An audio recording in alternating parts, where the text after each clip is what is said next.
want to get a news update, my brother, tune to Spoon. You want to know what is happening, Moravia, tune to Spoon. Politicians want to make their decision, just tune to Spoon. You want to know what's happening in the ministry, tune to Spoon. Yeah, tune to Spoon.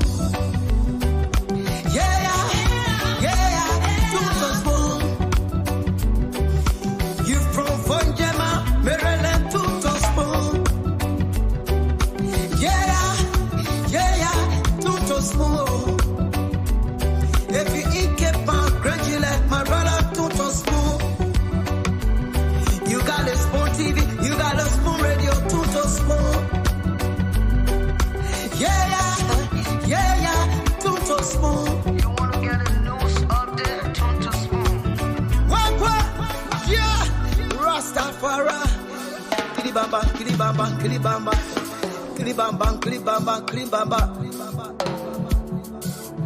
What I want? Yes, what you got today? Spoon TV.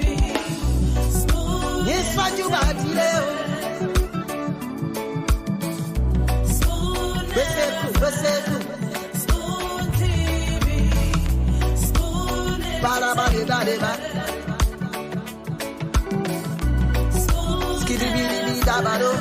Spoon TV, Spoon Entertainment. Kua. Bese kua, kudileo. Kudileo. Tons of Spoon to get your information. Tons of Spoon to be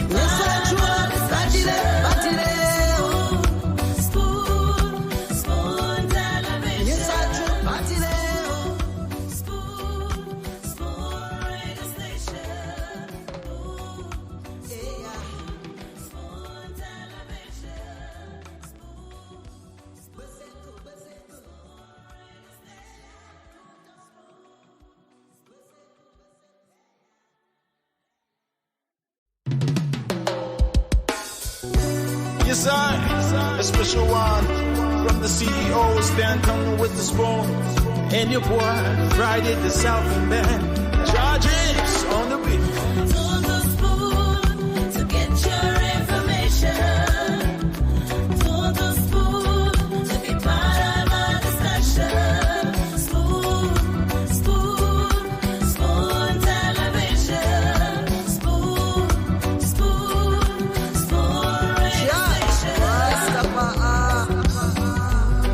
Spoon gonna tell you what is happening in Liberia.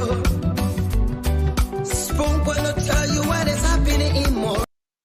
Indeed, Spoon is going to tell you what's happening in Liberia. Spoon will tell you what is happening in Monrovia, what's happening at the ministries, the agencies, the breaking news, conversation with the policymakers. You get critical analysis right here, diverse views from the team of panelists that come on here every night. This is why this program is arguably Liberia's biggest talk show on radio and online, because this is where you get authentic news about all of the happenings across Liberia. Regardless of your location, Spoon Talk has absolutely no borders, because you can tune into 107.5 FM, 101.1 Fabric, 95.5 Super, and several frequencies across Liberia. Talking about Bombing County, Trust FM, Grand Crew County, Trend Radio, Bon County, Premier FM, and of course, Gibi FM in Kakata, Gibi County.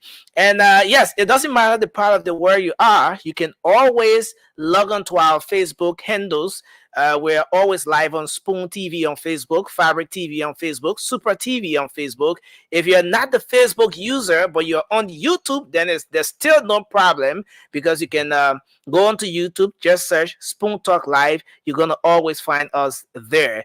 So I'd like to say welcome. Thanks for joining us again on this premier platform. Spoon Talk is back on the radio. My name is Nelson Colette. Kindly share the program as you come on tonight. It's going to be a fascinating discussion. Great guests coming up tonight. All of your questions, those inquiries you want to make, you're going to have the opportunity to do just that tonight. So welcome again to the show. Let me go across. I see Mr. Dwalu is smartly attired in an African. No, Tonelpa, I will call you Chief. I will call you Chief Dwalu. No, you are muted. You are muted. Call me Chief Dwalu. I'm here today. I didn't find my chief. So now you can call Bonaka or Zina Bulakai. Zina Bolakai. Chief Zina Bolakai. I'm here. Regular me, my beginning. How you say? They hire. I got it from Rep across the street from the ministerial complex. Now I keep wow. Yeah, the ministerial. Yeah, Rep over there. And I'm buying. It's really great. You know. Yeah. I see the real Africanness in it. Let me put it that way. You see the nigga suit I go. And this suit I didn't buy you. The person that gave me the suit, I'm not even call it name. So I'm gonna thank you plenty. Nice outfit, I love it. Some people want to take the team. Remember, I told them, they said no. Somebody give it to me. Just leave over there with me. Other friends, how you doing? Yeah, Chief. Yo, Chief. Look out. Yeah. Oh God. You chiefing. The chief is chiefing today. Oh yeah, man. The chief is chiefing. Yeah, Bola Chief today. Yes, sir. I like every yes, sir. I like you. I like your power. All right, comfortable too. Yeah. Everything matching. I like everything. You need to. You shouldn't just wear that to come on the show. You should wear it somewhere else too. I know, right? I know. I think the chief needs one county. You know. I'm coming. Hold on. That's true.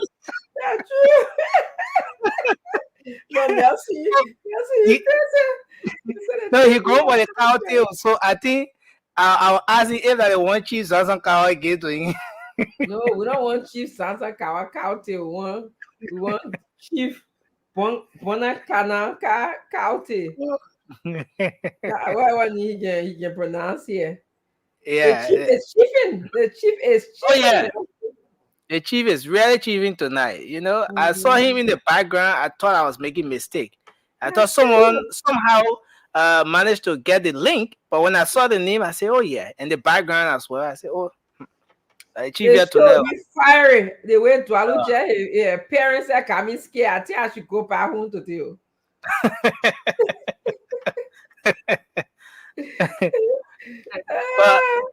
is that a chicken for a cow too? The cow too. You'll find it today. It's somewhere in there. You'll find it today. You gotta count that show there with everything. Even he find it, he's looking. He chiefing today. So oh yeah. He all right. Wow. I don't even know what else to say to. I'm speechless with the Chiefs attire. Oh yeah. The attire is just it's just so African. You can see the Africanness, the Liberianness, everything in it. Mm-hmm. Yeah. But yeah. we know the chief will come back on. I know he's looking for the county. You know, and the people from, is it Bombing County? The people from Bassa, right? Oh, Bassa, eh? Yeah, he's from Bassa, and then because I can hear him speaking Bassa on the show sometimes. But then I think it wasn't by mistake that I was asking for the county that chief doesn't cow. I think there's some bombing in him too. You know, like parents who got plenty of different things in us. Oh yeah. Mm-hmm. Exactly.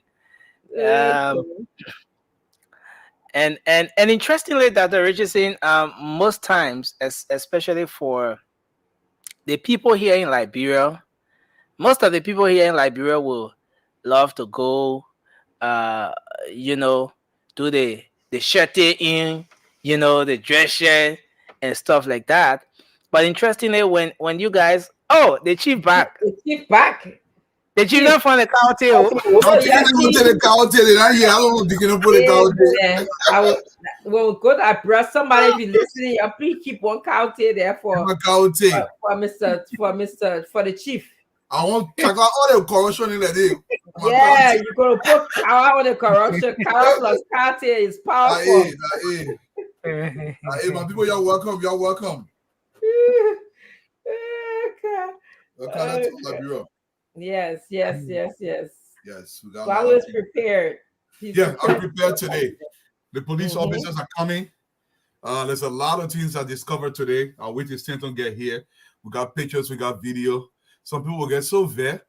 So what did we discover today when you see it, say, but then, you know, we see how it works. Yes, Francis, that's a good name. How's everything, man? My people, you're welcome. I see over here, I see Rose Sankale, that's Chief Dwalu. That means it's in a red year. I see K-Man from Gola. How are you doing, my brother? I see Forkback Carter, Fode Seyon, Mr. Seyon, Robert Hill. What's going on, Robert? I see Maurice Cully, my own brother Cully. What's going on wherever you are? I see Abraham, Amar Duna, Mr. Duna, Adama Boakai Sharif, my own brother. What's going on with you? I see my girl Pearl Campbell. Pearl is always on time. Now, Pearl, then when they were in school, they can say that in from.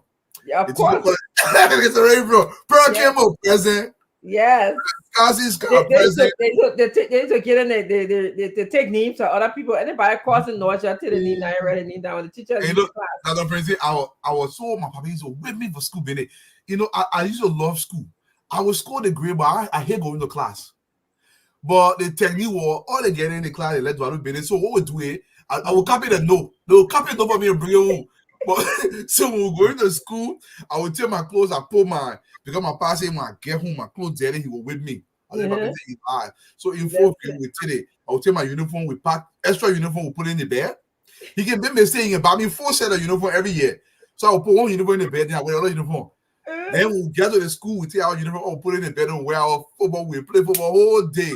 When I come, we say, that's what I'm talking about. Opa is listening to me. I said, look at you know. I hope one of your children paying that puppet there. Yeah. You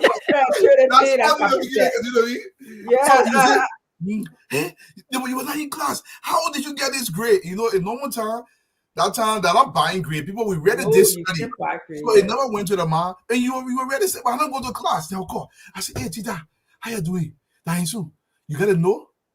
I know you want him, but bring me 2 plums. I said, don't worry, man. Plum will bring you there. You know, see the paper, the plum gather there. You know, all those times was good times. It's just good laughter, you know, a lot of good laughter. Take the notes, we do everything. Yeah, you should get out, Papi hat, somebody paying it there. Papi, so what me, yo? How life is. You're with me. One day, the senator for Grand Bassa County, Charles William, he get a big German plum in his yard in Buchanan. When you go to the German plum, people boy juice it. So we will steal the Papi plum. But he had one long black car. But we said a Harman car. but the plum in the yard very sweet. So we'll cross over the Papi fence or we enter the fence. One day they catch up. Not easy. No, we're not afraid of the beating. We're afraid that Harman and catch up. You know, when you don't know something, the Papi say, you can't be coming here, you've been stealing the plum. If you want plum, you can't ask me, I will give you the plum. But we don't want those there because we are all good. It was just a fun time. Yes. Now you look back, right? Yeah. Buchanan was all right. Yeah. You know, I see my boy Kuwin. We are Dome. Mr. Dome. Lucas Kuwin Plaza. What's going on, my brother? Yeah, I confess you, Lucas. Over here, I see Jose Yuma. I see Zuku Aaron. I see over here. Everybody, man, you share the show. Whatever you're coming from. People are asking us to say, how is it that you grew up in Passa, but then you're in Tualu and you got. Oh, so my papa that didn't go up there, man. But you know, Lamco, a lot of people left different places and went to Buchanan for job or like Beaumont too. If you want to Beaumont, you will see all the 16 trying Beaumont. That's true. So it was not. So it's that kind of thing, you know. So my papa moved to Buchanan. He started working for Lamco a little bit. Wow. That's why he picked up Bassa because your Bassa is my mother's a Bassa woman. So my mother's a Bassa. So you just speak it, you know, everybody in Buchanan, you spoke Bassa, it was just normal stuff. Okay. You know, like all my cousins, for example, on my father's side, they would speak 3 or 4 languages. They would speak Va, Gola, Dane, and Pede. Everybody in my village speaks that. Yes. And then we that grew up in Monrovia or Buchanan, we would just hear it one, but we really didn't speak it. So my cousin made fun of me sometimes. But yeah.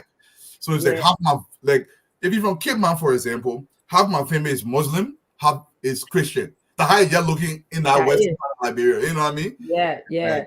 So what are you? Wow, today we claiming you as Liberian. Finish with that. So we turn chief. What are that chief? The chief Liberian chiefing today. Yes, we chiefing. But we here to talk Liberia without fear or favor. At the end of the day, I will say this. Marcus Aurelius, he said this. A man that is afraid to speak his heart is a man that died 20 years before his actual death. At the end of the day, we will talk our own. May there go in your room, you close the door, you cry good. When you must just see each other, but what going on, man? It's about Liberia that friends. We can't sweep the thing on the carpet anymore. That's right. Yeah. I agree. Definitely agree. We gotta be honest and authentic to the Liberian people. Every single time. Yep. Every single time. That's the only way we'll be conscientized. That's the only way we'll be aware.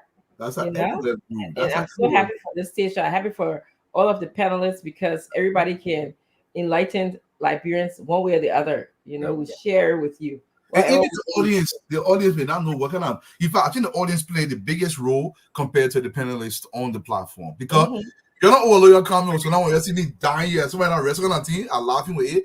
But sometimes your comment force me or force other panelists to change their view on certain things because you make more sense. There's a whole lot of you. So get involved. When we say share the show, if for all of all, we got to keep agitating. And the only way the country will change. Yes. Yeah, and believe it or not, we are, you know, attending to what the panelists say, and then, you know, sometimes they are included in the conversation. Believe it or not, you know. Yeah, they are heavily included in the conversation. Even though sometimes when you read some of the comments, they really, but everything will not be okay. But all of that add, you know, some oomph to the conversation, right? The added juice to make it coming in sweet. The comment section can be sweet. And last time I was sitting down, I think that the person was talking. Somebody wrote, "I can't put this line in Dwalu ear." It not was the other. I wasn't laughing, but it does it. I don't know what I said, but I remember there was this day you were talking about the I think Freemason or something, right? Yeah. And then somebody commented, "Look at his face sitting out there."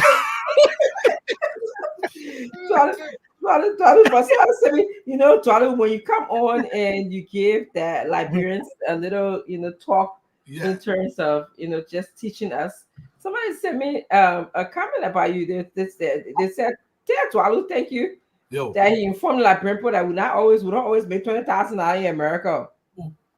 Now, friends, you are not here. Let me just ask you one question. If you were to take a guess, how much do you think the average Liberian just working 40-hour take home every single month? On average, how much? I say double, forget about your nursery. I'm saying the average Liberian where you live. How much do you think they take home on average? After taxes, after thing, every month. How much would you think if you were to guess? 1,500, maybe.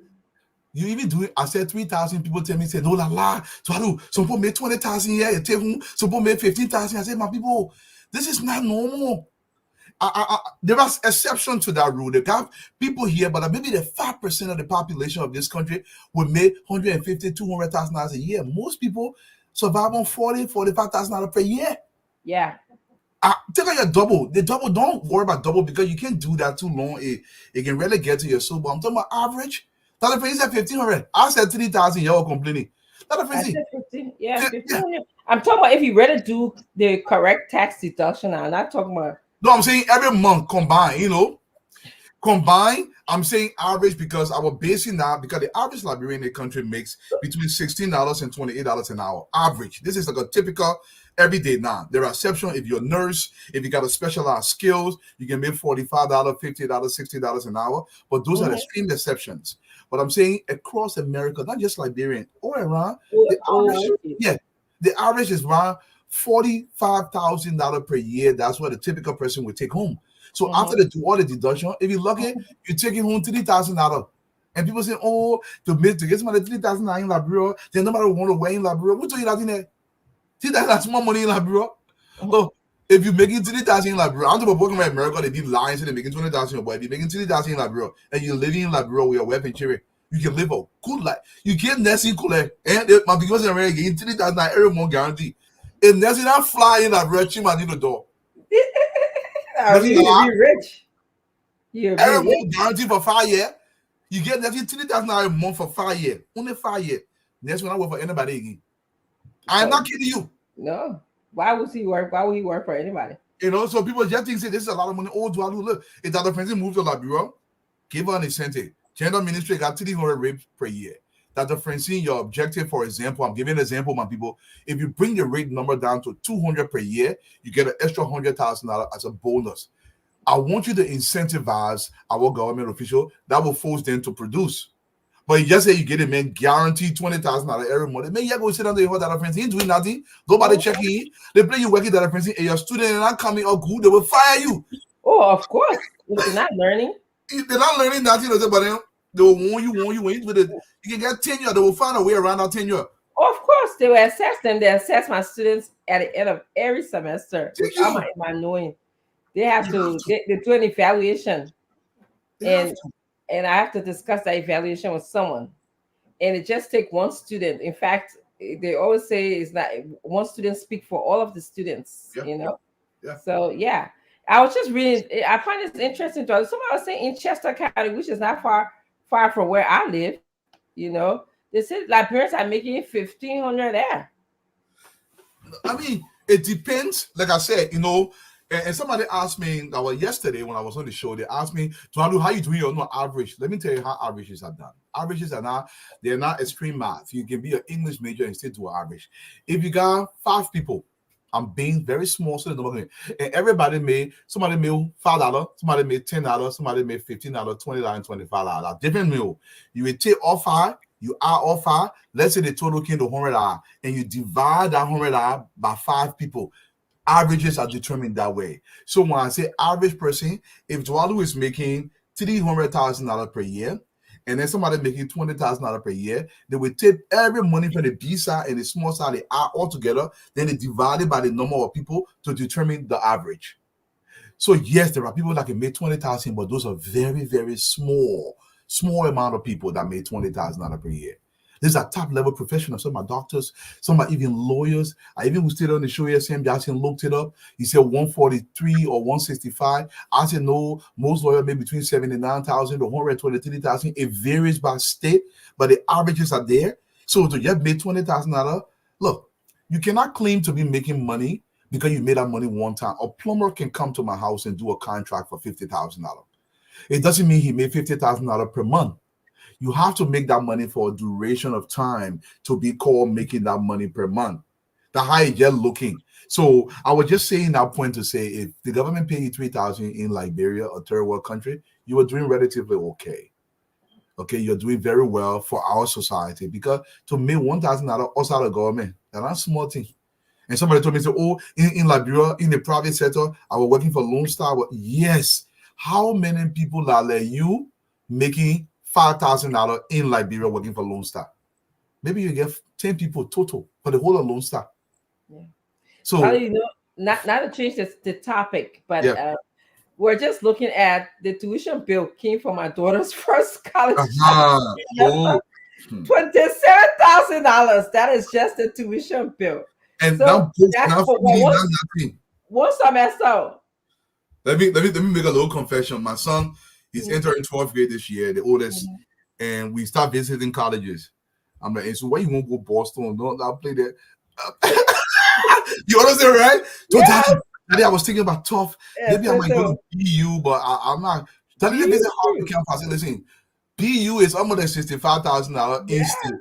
So if that's per year on nursing, $65,000 per year, and I get a brother and sister who are twins. They come in the next year to join. Where that money will come from? Did I save money? And that other body, that other daddy, can you pay my bill? Yeah. So it's a lot of money you got to pay. That's how it works here. Yeah. So a lot of people, you know. So then when you tell me your salary, you got to factor those things. You factor those things. I'm telling you, hey, son, you know, his mom was like, Me and your daddy went to the University of Massachusetts, a great institution. She said, Mommy, I'm not going to you, because you know if you go to the state school, it's better, right? Yes, it's cheaper. But it is just what it is. In case they'll get what they want, you want them to be better than you, and that's what you're praying for. But it's a struggle. Yeah. And guys, people make a lot of money in this country, but let's be realistic. Look, Minnesota people, you don't kill me, but you know my mother get break. I gotta talk. Do you know why plenty of people living in Brooklyn Park, Minnesota? Plenty of Liberians living there. It's because just the rent alone in Minnesota, some people cannot afford it. They go and they get a dump down. So, for instance, if you're living in a housing project, if the rent is supposed to be $1,500, maybe you're paying like $500 because the government subsidizes it. It's because a lot of people don't make a lot of money as people claim they do. Yes. That's the reason why. So it's not just Minnesota, it's everywhere in America. Government subsidizes it. Some other rent places, the people, the government, everybody, 2 people in my building, the government pay Section 8. Yeah, Section 8. The government pays some of the rent for them. And I just how it's looking. So it's not what the people think it is. You know, so you can go to the library, you want 20,000 because you say, oh, at Dr. Francine, I was making $90,000 per hour in America. No, we can pay you based off of that. We got to pay you based off of the environment you're working in with some perks for coming down. We get it. And your productivity. Thank you. And productivity. The length of time that you spend at the agency. If you start off with like making $40,000, if you stay with the company for 10 years, they give you an increment. So by the time you stay there for 10 years, you know, with that 5% increment, you know, you got to add it every 5 years. So you coming into the agency will not make the same money as somebody who's been there 10 years. Thank you. No, my brother got that, Moses. I'm not stretching it. I was just trying to make a point. Obviously, it's based on sector, but I'm looking at the entirety of the country as reported by U.S. statistics. This is not something that I'm saying. This is reported by the U.S. government. So if you go to the statistical website, they take everybody in the country who have working age or that are working and they average them out. And based on that average, they gave you, for instance, in Mississippi, the average household income is $70,000. But if you're in the D.C. area, you're very poor for that. Maybe the government might even give you full stamp if you're making certain money below certain amount. But in the DC area or in San Francisco or in New York, it'd be much higher compared to if you're in Kansas somewhere. So I understand those factors. It be on the location. You're in Moria. If you're making $200 in Moria and you're making $200 in Riverside, that's two different kind of $200 there. Yeah, yes. One can stretch far, the other one can't stretch as far, the other one. Exactly. You know, like I don't know in the DC area, Dr. Francine, where you are, you in Maryland. Like in Boston right now, some 2-bedroom going for $4,000 US. Just 2-bedroom. Very high. 4,500. If you want to live in a decent place, so that's $6,000 every month. How much you making? So you will see student, you will get 4 or 5 people join together, they rent one apartment. Yes, that's how they can do it. Yes. You know, my children decided that they all stay home because of that reason. I'm begging them. I said, Daddy, I don't want to live home. I said, so the man said, no, you have to go live on. If you want to live on campus, I said, son, listen, can't live here. You get a room, you get everything here. You get your car, just drive, you go, you come back. Yeah, they do it. But the thing about it, they said no. You know, they all left. Yeah. But then when they started figuring out how expensive it was, they started to come back small. Even the one who just graduated. Yeah, you know, I keep on picking. I said, save your money because I wish I had parents in the United States. You know, thank you. If what I know now, I would have saved a lot of money. So I said, yeah, save your money. Well, mommy, we adopting you. Just be watching our friends. You when you be looking at our friends. I don't care about you. Who care about you? I put my money in that friend in business. So I know that my husband can be giving evil out to the boys when they come. You know, got 4 girls. Give me I say I would kill somebody. I'll be like, please, I beg you, Papa. No, nobody could enough for his daughters. That's too crazy. Nobody could enough for his daughters. By the time they come in the Tuesday when you say, look at I want it, look at the kind of pants he wear. Look at I want it. Look how he looking. Look at what kind of degree he got. I said, which one of the children they were pick now?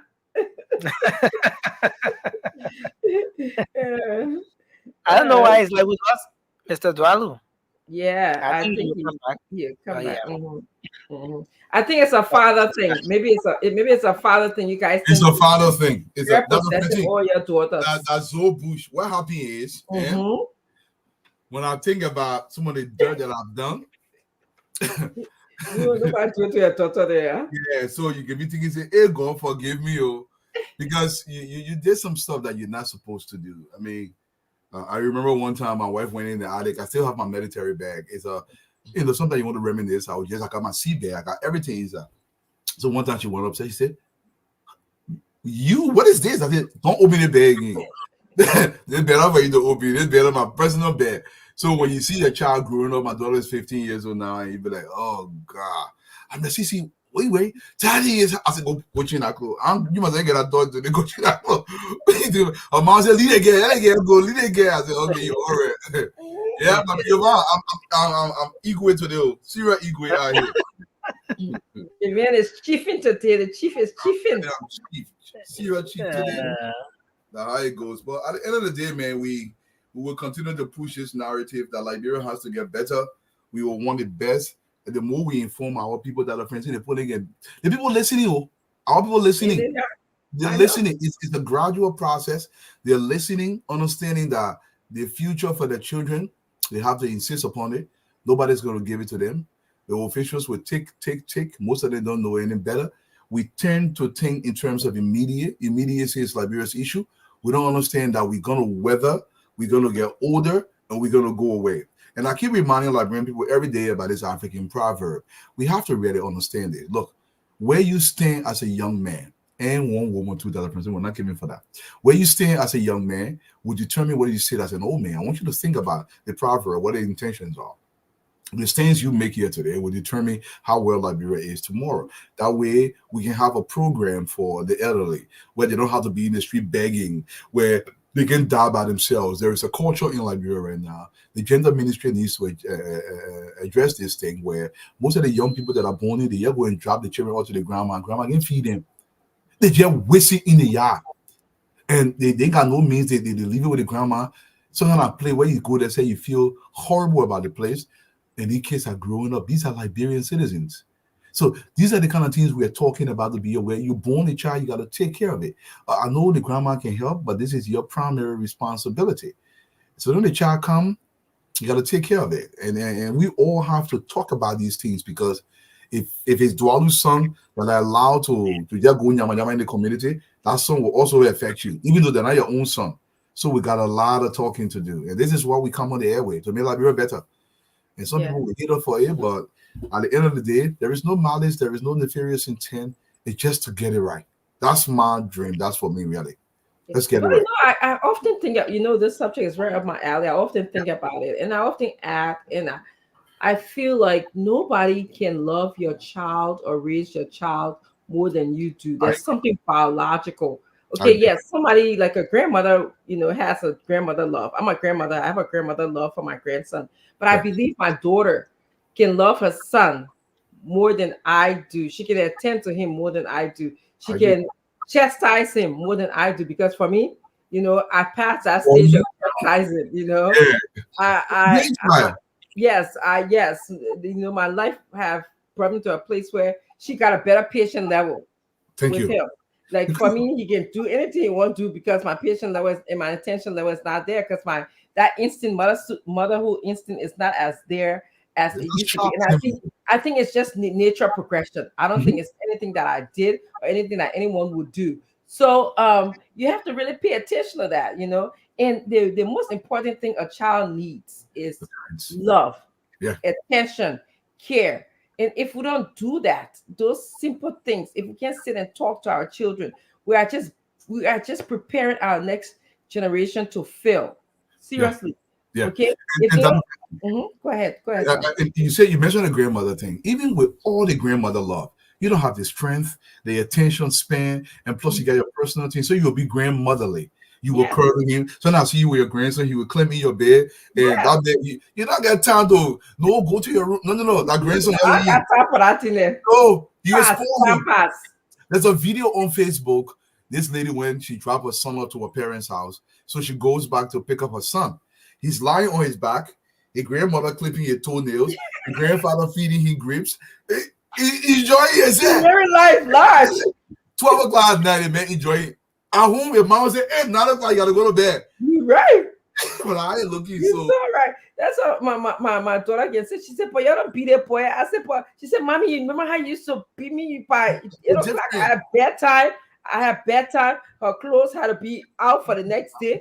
I got time for that kind of thing that these days. I'll be stay on with me. Yeah, you know, still say 11 o'clock, you want to go to bed, I go to bed. So Yeah. she got I would say, Mommy, I'm trying to potty train a boy. How will potty train? I said, you and who? Yeah, who? You must not get that job. I mean, even with the kids. Yeah, And lucky that we travel to Alabama, we'll keep at the boy or the potty train. I said, whoa, you can't do that. But I got grandmothers are for, you know, don't get me wrong, guys. You take it to the grandmother play a crucial role. But you know, raising Liberian children, it has to be a priority. And something happening in the country also too that is to be spoken about. The men, you can't lead a baby with a woman. If you don't get money, imagine if you lead a child with that woman alone, even in a Gary, son won't call to your son or to your daughter. You can't. I asked some of the boys that are working for me. I'll tell you a quick story. I'm not going to say my picking you.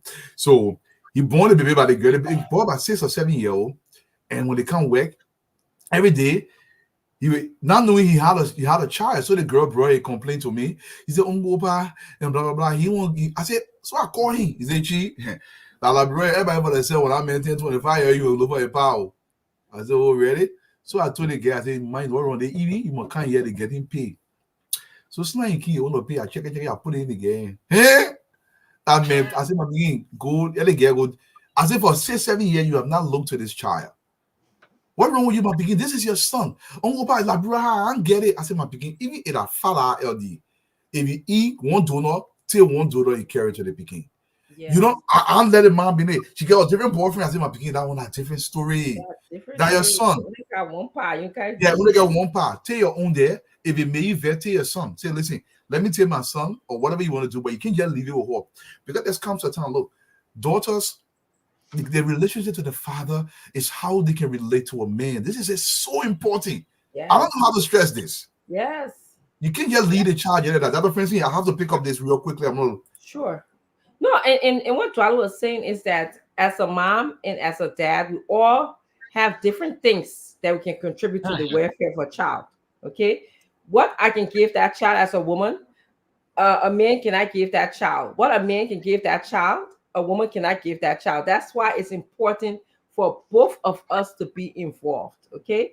If you just leave it to one person, like the mother, you know, that child will be well, thank God. Maybe there's other people will step up, maybe a stepfather or a grandfather or uncle or whatever. But there'll always be something missing. There will be something missing. So it's important that, you know, two people join together to raise their children.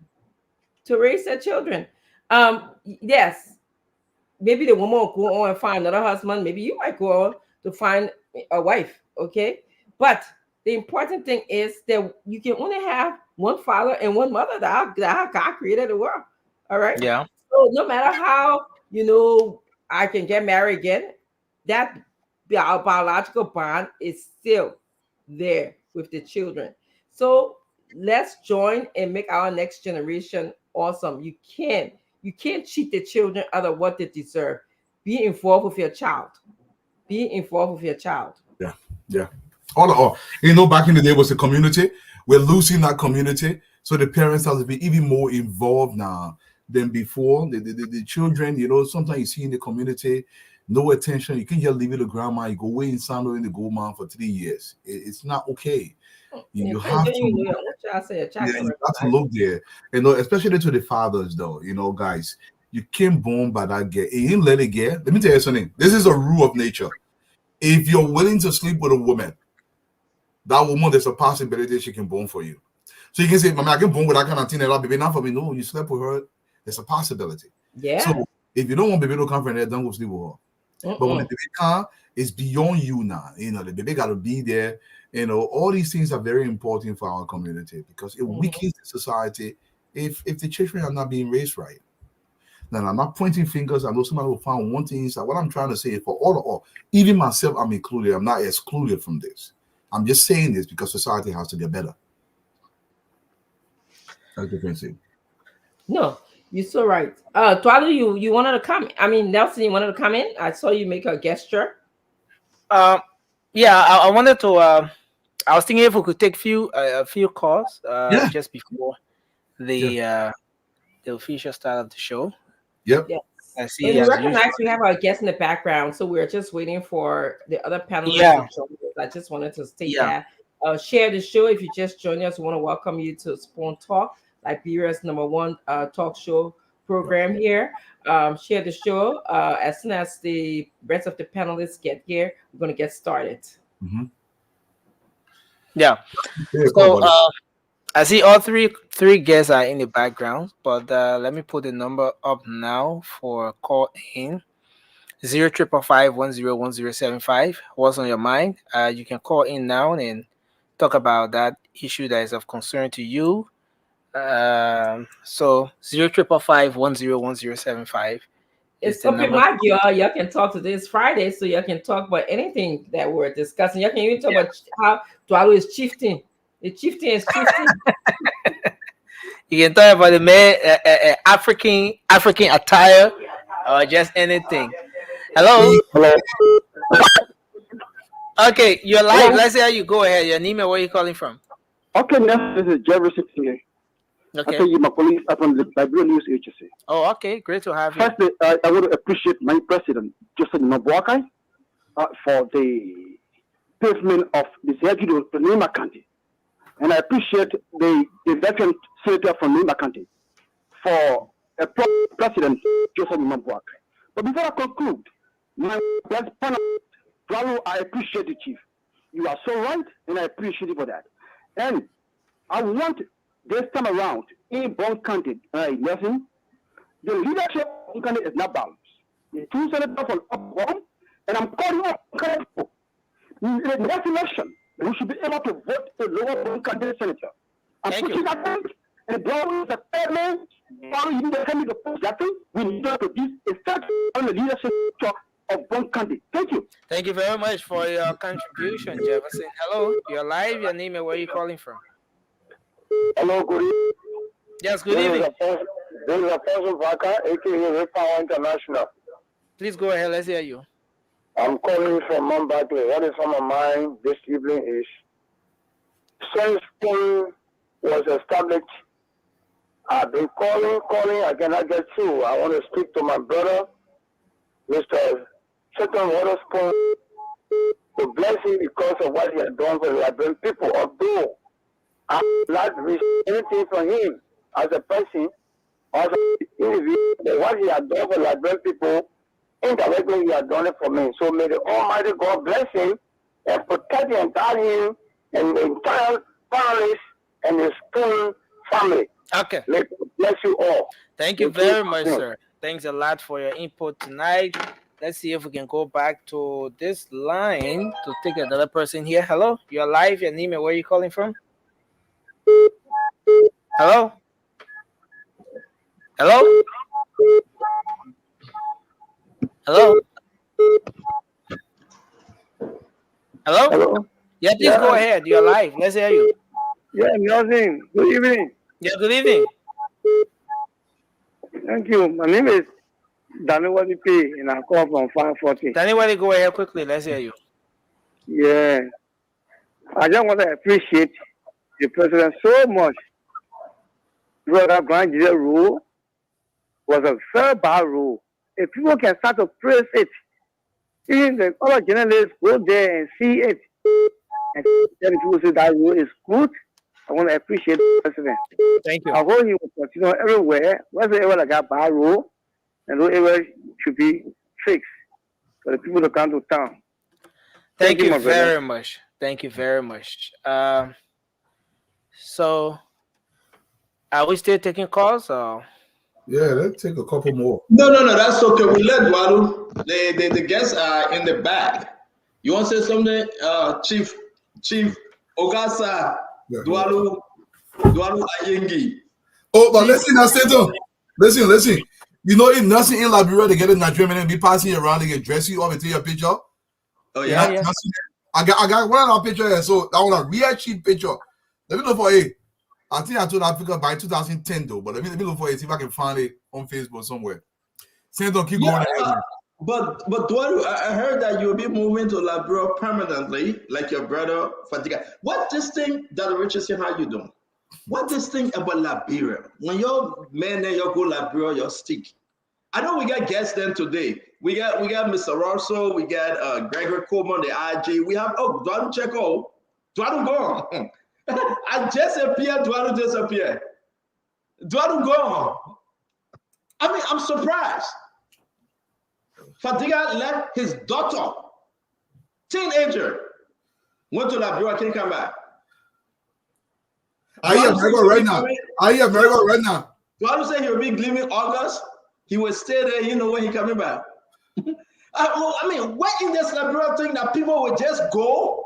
They got something that map that. They got something that juju. Man, they was free. Whole people. Man, they was free better in the oral. What they was free? They got special tentenana. You know, where in Liberia that they got him will go. I dare anybody. I go Liberia, I will come back. Except I go there to work. Except I go there to do my business. I cannot go Liberia and be stuck up in Liberia. Paul Kennedy went Liberia. 3 years, he can't come back. Paul Kennedy wife said, you know what, I can't take the picking and carry the picking because I got to work. They make the label, the boy eating doggy now. The boy can't stop eating doggy. The boy whole intestine, tell the doggy. So whenever the peace and we got our guests, folks. Gregory Coleman, the IG, and the rest of the team will come in a few, right? Whenever Paul Kennedy going to Liberia, that originally say, the only thing he worked for 10 said, you will carry your son. He must carry that 3-year-old. The beginning of me crying. But when the dog in now, the beginning know nothing about Burger King, nothing about McDonald's. It's all about he want his rest. And the beginning of coffee, it seems where Paul can eat it. You know the soda, right? That's what helping here. The soda, they get a water on. Now they kind of powder soda. The water on black. They bring a call for extra soda on your double G. That the country soda there. The country soda, yeah. They bring a call for the country soda. I'm serious. I hear the beginning of my country soda. I said, Paul, you smell that beginning test, you know? And people say, Daddy, can I just smell the black water? He can call it black water because the country soda kind of black. Yeah, but you know what I'm talking about. Yes, Dayton. No. What in the Liberia you go your see? What in the lab? I want to ask all the men. What in the Liberia? Oh, you guys is always saying beyond. The man can be beyond. I've been here then I want that. You saw you talking about that. Yeah, the man saw me. And you're not going to let me in. No, I want you guys to share the show, right? We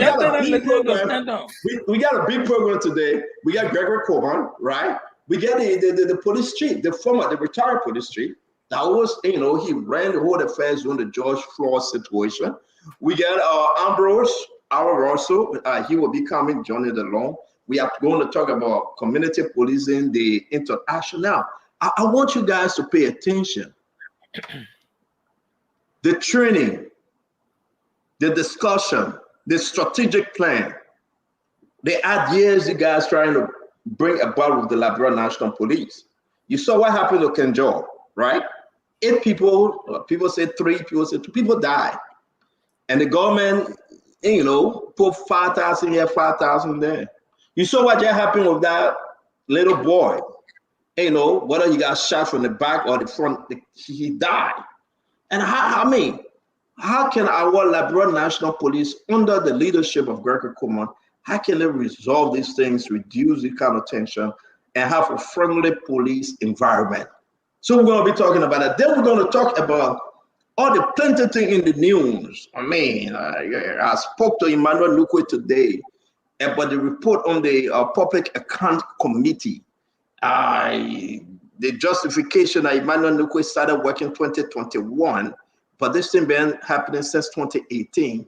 Who ate the first money? Who ate the second money? Emmanuel Lukwe will be coming on one-on-one with the CEO. We got to talk about the Chinese. We heard that the Chinese have engaged. I said it the other day, but I will say this again. They have engaged some leadership within the Senate. They went to the Supreme Court, And we heard about the press conference that was done today by the Chief Justice. And the Chief Justice saying that no, it's not like how you guys reporting, but she didn't tell us whether she received $20,000. You know, it's a lot of news out there, folks. You got to join Spoon. You got to share the show. You got to be part of this family. Trust me, I'm speaking to them. You know, I had a conversation with Dr. Content. Dr. Content, what do you know? What can you say about this 7-year-old child that was raped? You want to come to America? You want to come and talk about, let me represent Liberia at the UN? You sure? Because I can guarantee you, Dr. Content, people will have placard. Dualu already waiting. Dr. Richardson is waiting. Yasini is waiting. All the women that fighting or advocates, they are waiting. They will go to the UN and say, Mr. UN Secretary General, we cannot have this person representing Liberia because he stepped on the rape of a 7-year-old. They will go to New York. They will protest. And these people can write. Trust me. When they write, it will not be that me. When I just read on 2 pages alone because I don't like too much of writing. But this book can write 20 volumes. When you talk about the e-volume of the encyclopedia, these are the creators of the e-volume of the encyclopedia. I don't know whether they get F volume and D volume. I just know about the e-volume. In a minute, they will go on AI chat and let AI do the writing for them. But ladies and gentlemen, let's share the show. We have our friend, our brother, the man of the Liberian National Police, the IG, Gregory Coleman. We're going to bring them. We're going to talk about Liberia. We're going to talk about the important. And let's do a 30-second real quick because we got a few more seconds to bring them on. Let me hear you, Dr. Richardson. We have not seen you for a long time. Some people say, well, you have no interest in the Spoon Talk anymore. Other people say, well, you've been traveling, focusing on the bond mine people. You're raising a lot of money, but you never raised money here for Spoon Talk. You're raising money for bond mine. So it's okay. Your husband is the president for the Bond Mine Association. It's okay. And, you know, but let me do that one. Mr. Dualu, we get your 30 seconds. Dualu will be going to Liberia in August. August or September, he's going to permanently to stay. You know, it's troubling. I don't know who will allow the husband to go to Liberia, but Dualu will talk that one. Paul Kennedy is talking about going back again. You understand that Paul Kennedy, he just came back. Why in Liberia, my people, that the men will go and stay? Fufu and Dudu. You will get job. Fatiga don't try for job, he get job. But why keeping Fatiga there?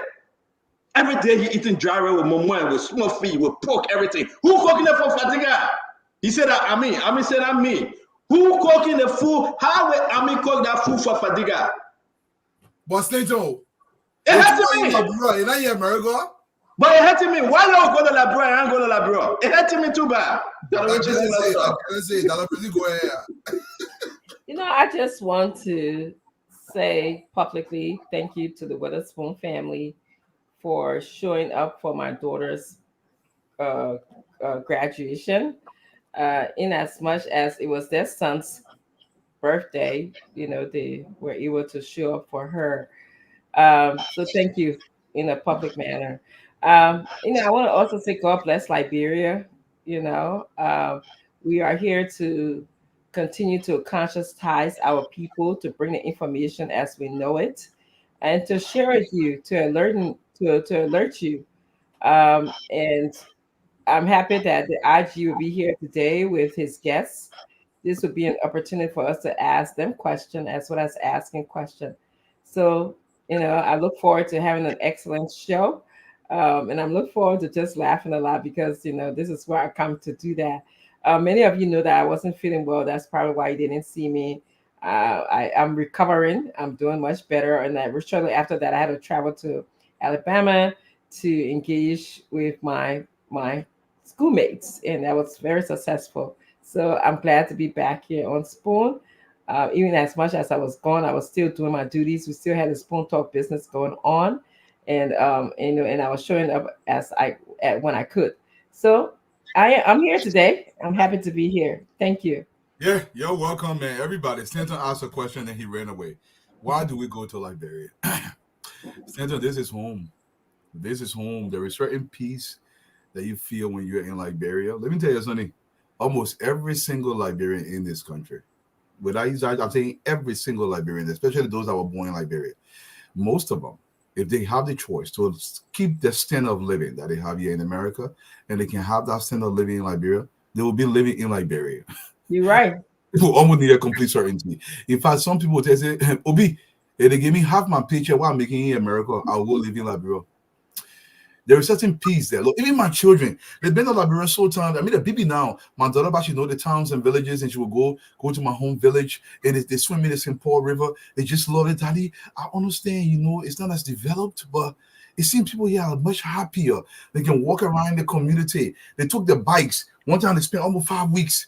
And I was staying, the man was coming back with them. And they were running all in the community, buying candy on the street, buying coconut water. And they love that. There is something about home. This is why it really, really hurts my soul, without any kind of hesitation, that we are not doing right by Liberia, because I want our children to experience Liberia far better than we did. The possibilities are there, man, and this is what I dream about almost every day. Brother Kennedy. Well, thank you, Dwalu, and good evening to the people in Liberia, and hello to the people outside. Wherever you are, I would like to say hello. And Dwalu, you just summed it out. I came to the US when I was 25, pretty much an adult, and I lived another 22 years here. When I returned to Liberia, it was for the sole purpose of trying to bring back, to improve the system so that I'm able to live there and not think that I'm living in the US. If we were able to improve the quality of life and standards we have in Liberia as we have in the US, I would not be here. I would be in Liberia sitting there. The one reason why some of us even got into politics, only reason I got into politics was to be able to influence the system to improve the quality of standard of life for the Liberian people. I'm a selfish person. I don't want to be taken by in bucket. I want to be able to clap my hands and my faucet come on, or my light go up the same way in Bapolu as I can do in Washington. So I saw that as a duty and responsibility of contributing, but you cannot do it from the private sector. It is difficult. In the private sector, you can only improve a little bitty thing. For instance, you can make. I'm making. Tell a second, Paul. You got people there working on the farm, but how much can you impact the whole? You're not able to employ the entire county, right? But as a legislature member or as somebody sitting in high level, you can move development. Thank you. The finger of the pen in the county there. So let's work to improve our county. That's why we always go back, Senator. I disagree. What happened to your I disagree, but thank you. When you came? I disagree, but thank you. I disagree to that. I mean, you have some hidden agenda. Fadiga. Fadiga, why are you in Liberia State? 30 seconds real quick. We got to bring the guys on.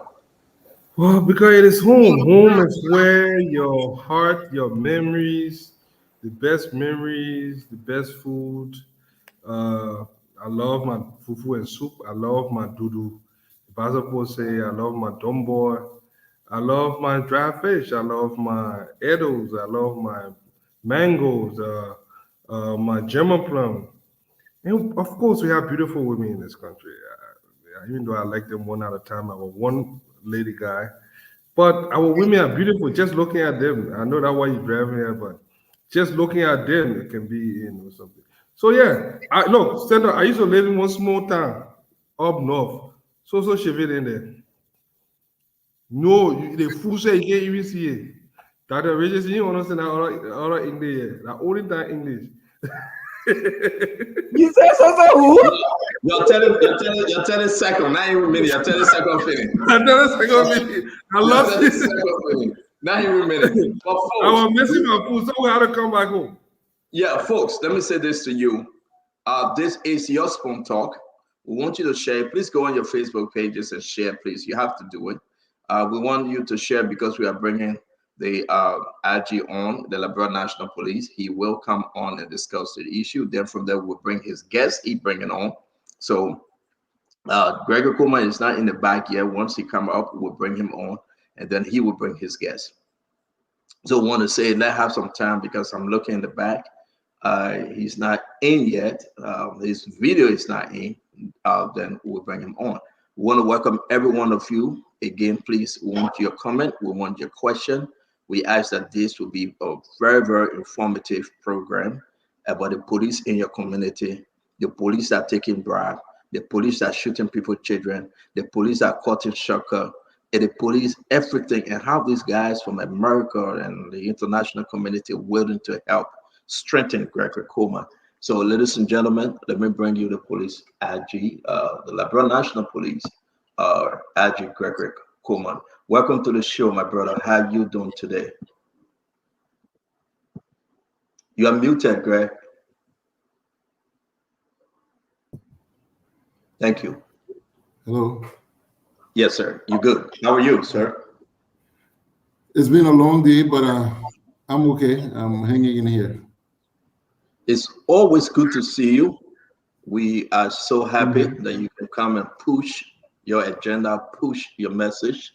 We ask everyone, the person of Gregory Coleman is important. Let's talk Liberia, and let's talk the way forward.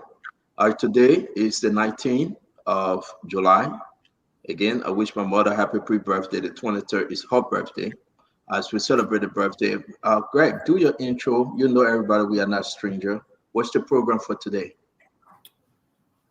Stanton and team, I want to thank you all. It's good to see each and every one of you. The people, Fariga, my own dear brother Paul, and my esteemed Dr. Richardson.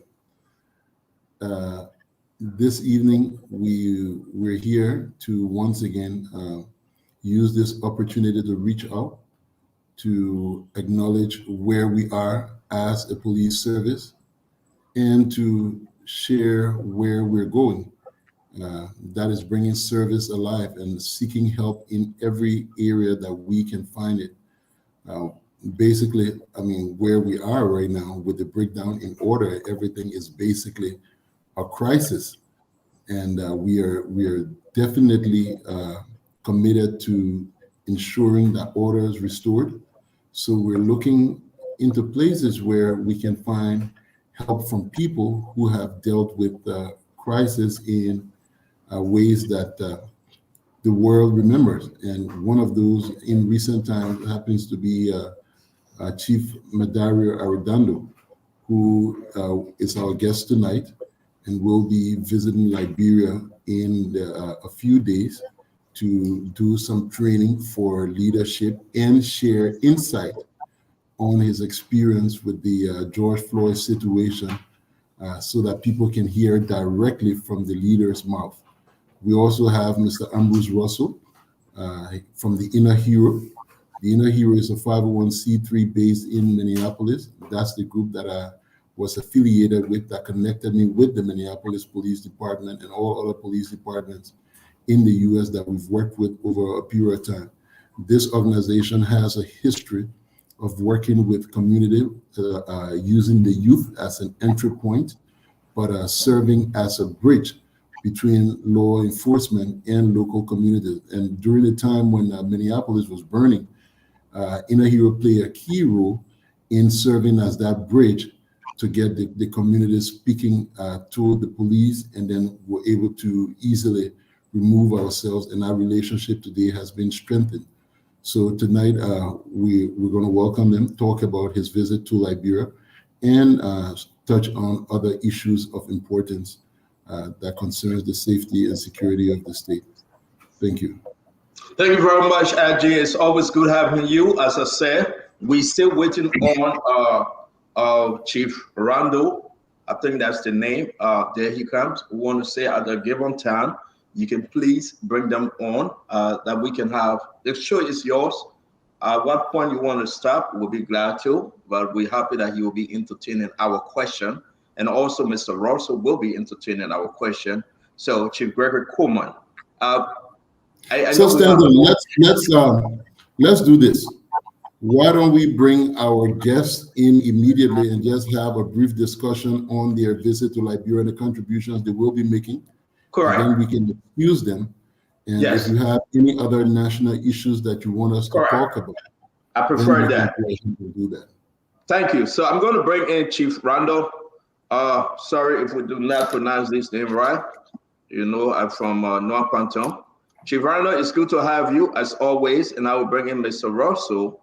I think I can try with Mr. Russell. Mr. Russell, it's always good to have you too. You guys are welcome to Spoon Talk. You guys are welcome to the country, as the people say, the People's Network. You have thousands, not hundreds of thousands, listening to you through radio or online. We're going to share this, and we hope that we can gain from your knowledge tonight. As always, welcome to the Spoon Talk. Thank you so very much for having me, Spoon Talk. Thank you so very much. Right, Gregory, Dr. Richardson. Thank you very much, Mr. Russell. I was coming to you. As always, you are welcome. When I saw your background, I thought you were in some kind of studio because I'm very jealous, but that background is so beautiful. I want to say send it over. But it's good to have you, Mr. Russell. Dr. Richardson, we are talking about Liberia, policing Liberia, the way forward. Dualu, Paul Kennedy, or Hussein Fadiga. Let's get started. And again, folks, welcome to the Spoon Talk. Please, you can find us on YouTube, on Facebook, Spoon Network, Fabric FM, Spoon FM, Super FM, Spoon FM. You can find us on Instagram, on your TikTok. Go and search for Spoon. Share the video, be part of the conversation. We will take your question if you only please post those questions on our live feed. We want you to be engaged. This is about your community, the non-Panton community, the Ghanansville community, the Kenjor community, all over. This is about you and the way forward in which we can help the police help us. Dr. Richardson, you go with the first two questions. But before we do, I'm sorry, let's hear your intro, Chief Randall, and we'll go to Mr. Russell. Welcome to the show. Welcome to Liberia Platform. Let's hear you. Thank you so very much. Good evening. And Spoon Talk, thank you again for having me. I had an opportunity to listen in earlier with your very lively, important conversation surrounding Liberia. Mr. Chieftain, I will defend you always if they give you a hard time. So I'm right there with you. And it is a pleasure. I've learned so much, even in the short period of time, Dr. Francine, in terms of your perspective and things about Liberia. So I have to say that having served as a chief of police with the Minneapolis Police Department and in public safety overall for the last 3 decades, I understand how important leadership is in the policing services, particularly when you are dealing with very challenging issues and problems. I want to first say that some of the issues that the Liberian people have had in terms as it relates to government and certainly the police services, I always say that as it is in the United States, the police, the men and women of the policing service are oftentimes the first face of government that our people will ever come into contact with. And I stress that because oftentimes policing services here in the United States, and whether I believe it's probably the same in Liberia, policing services are asked to do so much, oftentimes with a hurting community, that they're quite frankly they don't have the resources to be all things to all people. So it's a challenging way to navigate that. But at the same time, I truly appreciate the work that Colonel Coleman has been doing. Full disclosure, I've gotten a chance to know Colonel Coleman over the last several years before he was in this role currently. I will tell you that I am huge on character. Whenever I would sit down and interview any person that would come through my office wanting to wear the badge, the first most important trait and quality is character. And simply for your listeners, for me, character are the words that others would use to describe you when you're not in the room. Colonel Coleman exemplifies true character, integrity, honesty, resolute in trying to do the best for people, empathetic, but also hard-nosed. He wants to really move the Liberian National Police Services to a point where it has trust and legitimacy with the Liberian people. So that is one thing I just wanted to say. I also wanted to say that now in my work as president and CEO of Optimus Consulting Services, I meet with leaders both from the government sector to also private entrepreneurs about leading through crisis. How do you mitigate and prevent crises from happening, but also picking leadership and doing the right things and having a value-based centered approach to that. There's research and data that shows that values-based organizations always outperform non-values-based organizations. So I'm happy to see the work that Colonel Coleman is doing, he's embarking upon. And so I'm looking forward to my first ever visit to Liberia. We have, even though I travel quite a bit around the United States, my home where I was born and raised is the state of Minnesota. We have actually a pretty sizable Liberian population community of brothers and sisters from Liberia in Minnesota. And I will tell you, they're resolute, they're resilient, they're great community people who are striving both in the public sector, the political sector, services, entrepreneurs. They bring a spirit and a light that just resonates here in our state and across the United States. And so I'm just blessed that they call me their brother. And so I will pause there. And but thank you so much for having me in this space today. Thank you very much, Chief. Let's just understand who you are. I mean, who are you? I mean, and can you again, please? Maybe you didn't. Can you please introduce yourself for our folks home and abroad to know who you are and what you bring to the table? And thank you very much for the great intro. Thank you so much. So this person that is so humbled to be a part of your studio today. I'm a product of Minneapolis, Minnesota. I was born and raised in the United States here in the state of Minnesota. I also come from a large family. I had 9 siblings. So I come from a very large family. From a very early age, my parents instilled in me and all of their children about the importance of service, giving back to our communities. So at a very early age, that was ingrained in me to give back. I decided that my journey took me on the course of giving back in the way of being a public servant as a peace officer here in our communities. And so with that, over the course of 30 years, I rose through the ranks and eventually I became the 53rd chief of the Minneapolis Police Department. I have knowledge and trainings, whether it's FBI related trainings. I was a member of the FBI's National Academy class of 225. I've had Secret Service threat assessment training. I've had, again, a great deal of training, education as it relates to public safety. But the most important tool that I've ever learned in my 30 plus years of service has been the greatest tool that our communities can give you as a peace officer is the benefit of the doubt. And each peace officer has to earn that. What that means is when something happens bad in your relationship with the community, you would have at least built up enough trust and legitimacy that they will at least give you the benefit of the doubt that you're going to do the right thing to address the issue and do so in goodwill and collaborate with them.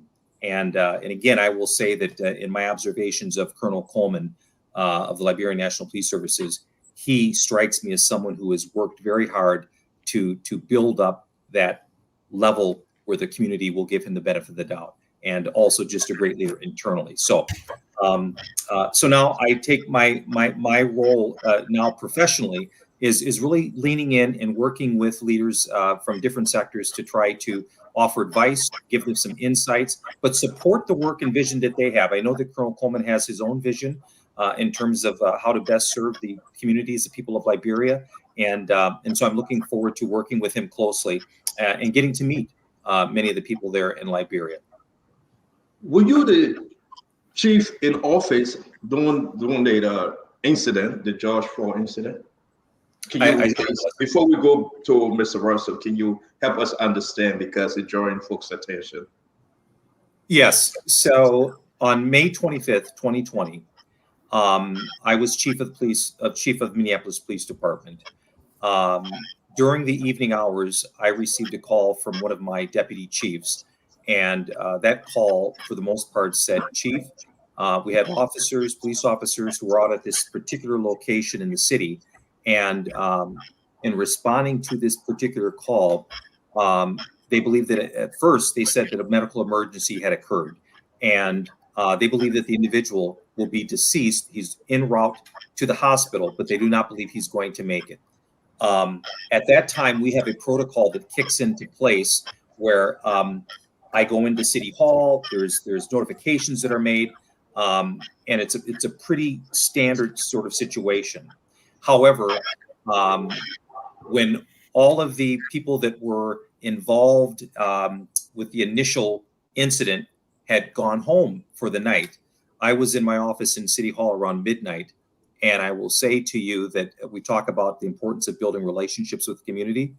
I received a call approximately midnight from a community activist, and we had built a long relationship even prior to that. And I also want to stress that oftentimes we place a high premium on agreement, and I would like to say that we need to place more on understanding.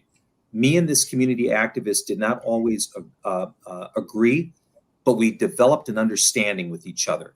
And what we saw was we had a shared common reality that we wanted the best for our people in our communities. I highlight that to say that at midnight, when I wasn't getting information from anyone else internally, she called me and she said, Rondo, did you see the video of your officers choking and killing that black man this evening? So I had an idea of what she was talking about. She sent me what is now the world has known as the video that was captured by the bystander, Ms. Darnella Frazier, that evening. And I saw that video, and I will share with all of your guests here and listeners that over 3 decades of doing this work, my gut, there was a visceral reaction when I saw that video. And I knew that it was going to change me. I knew it was going to change our city forever. I did not know to the scale that it was going to change America and have a reaction around the world globally. And so from that moment, there were decisions that I started to put in place for 2 things. One, to try to make sure that the justice and accountability was had, but then also try to move our city and ultimately the country forward by what my actions were ultimately going to be. And so that is a snapshot of while I was in office, when that occurred, and how I got notification. Thank you very much, Chief Ryder. It's always good. Again, we will get more into that story and into your work and what you intend to do for the Liberia National Police. Thank you. We want to bring in Mr. more about that story. You have to come to Liberia where you don't want to come, because the rest of the story, the real crux, will be told here in Monrovia for the first time that the world will ever hear it. I probably will look into that. I don't want to be like Fadika or these guys, you know. I want to come for a reason. But let's go to Mr. Russell. Mr. Russell, it's good to see you. Thank you for joining us. Again, please introduce yourself and do your intro, sir.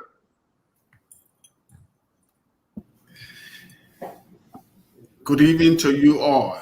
It's an honor to be on your show. Thank you to the IG Como. I appreciate you. Thank you to my dear friend and brother, Eridano. At this point in time, I would like to say thank you again. And me as a person, my name is Ambrose R. Russell. I'm a father of 7, 6 boys, 1 girl. I came to America years ago, but my most important thing to me is to serve my people. Service is the key. Service is what I live for. I serve on the board of directors of Hennepin Technical College Law Enforcement. I'm the only civilian that serve on that board with 20 police chiefs in Minnesota. I have worked with over 35 police departments in Minnesota. I've been trained by a couple of by the 35 of them. I have had the FBI Citizen Academy training, the ATF Citizen Academy training, and so forth. So I'm deeply rooted into public safety and public health, but also wanting to see the community succeed.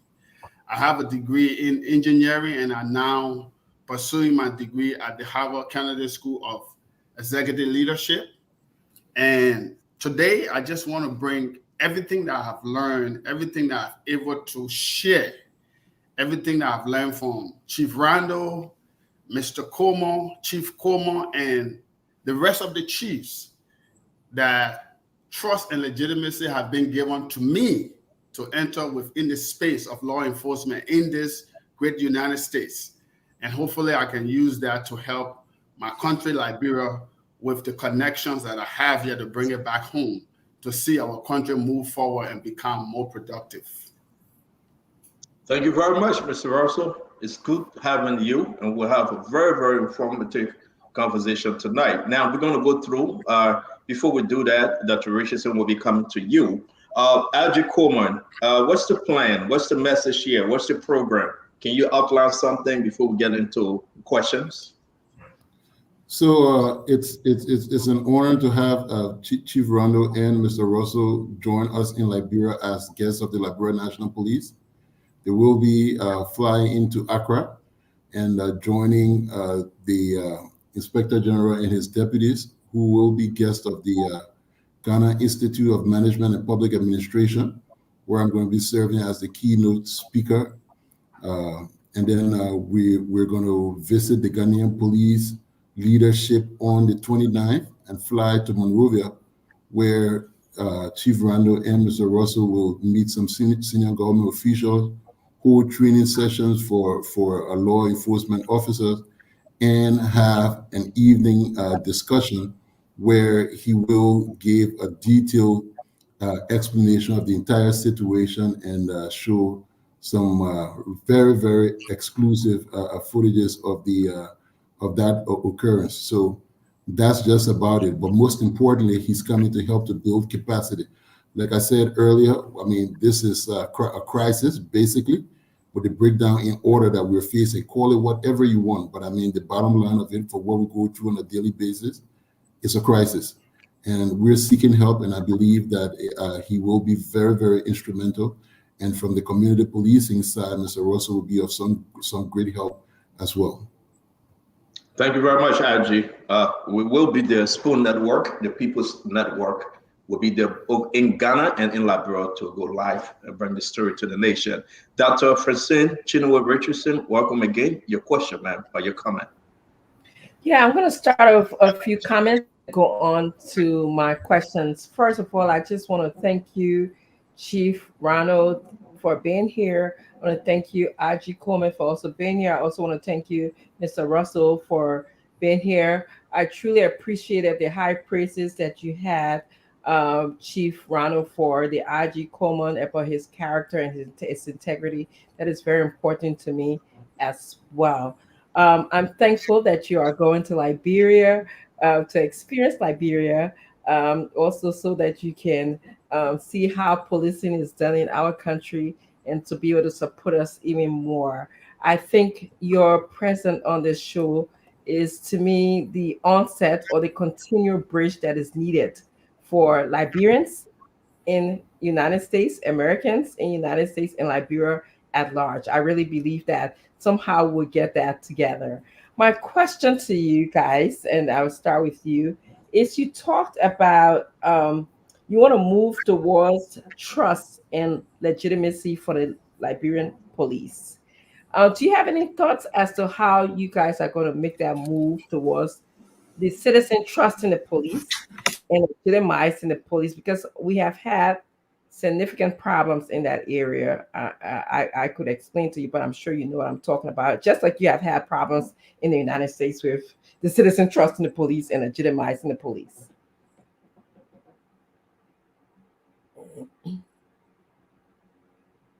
I'm sorry, I didn't hear. It's for you, Chief Rondo. It's for you, sir. Yeah. Yeah. Well, I actually thank you. I saw Colonel Coleman speaking first. I did not want to. Okay, Colonel Coleman, you want to come in before the chief come in? No, I'm just asking, who do you want to, I mean, we could come in any order. Okay. I was speaking to the Chief Ronald. Okay. He was the one who spoke about part of his goal is to help move the police department to trusting the community, trusting the police, and legitimizing the police department. And I just wanted to know how does he plan to support you for our community to be able to do that? Thank you so much, Dr. Richardson, for your question. That's so important, and it's really at the center of why I'm so thankful that Liberia has Colonel Coleman in place right now. So one of the things that I have known, and really it's part of baked into Colonel Coleman's vision and mission for the Liberian National Police Services is any chief worth their weight in gold knows this: you can never arrest your problems away. You can't. Policing is a service to the people. And there's data and research, Dr. Richardson, I think you'll appreciate this, that procedural justice, something that I took on here in policing here in the United States, in Minneapolis. Procedural justice is data research, evidence-based research that shows if police agencies focus on these 4 pillars of building trust, having neutral engagements with community, giving individuals voice, and showing respect. If they do those 4 things, that's evidence and research that shows, 1, community will be more likely to, 1, see your agency as legitimate. 2, when situations occur in the community, they are more likely to have confidence to call your police department to come respond. It's also shown, and by the way, it works internally, not just that should be the way we treat our community members, but also folks within the agencies. It shows that police officers are more likely to come to work healthy, well, and we want our people, I know Colonel Coleman wants this, he needs his officers, his men and women to show up their best self. And this is a way to do that through procedural justice. It means nothing. Colonel Coleman could have the lowest crime rates in Monrovia or wherever, but if the people do not have a legitimacy in that police department, his policing services, or a trust, it doesn't matter.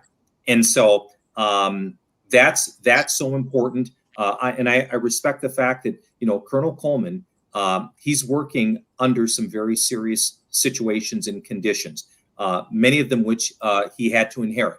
But one thing about leadership is the buck stops with us. We have to own it. We have to be accountable.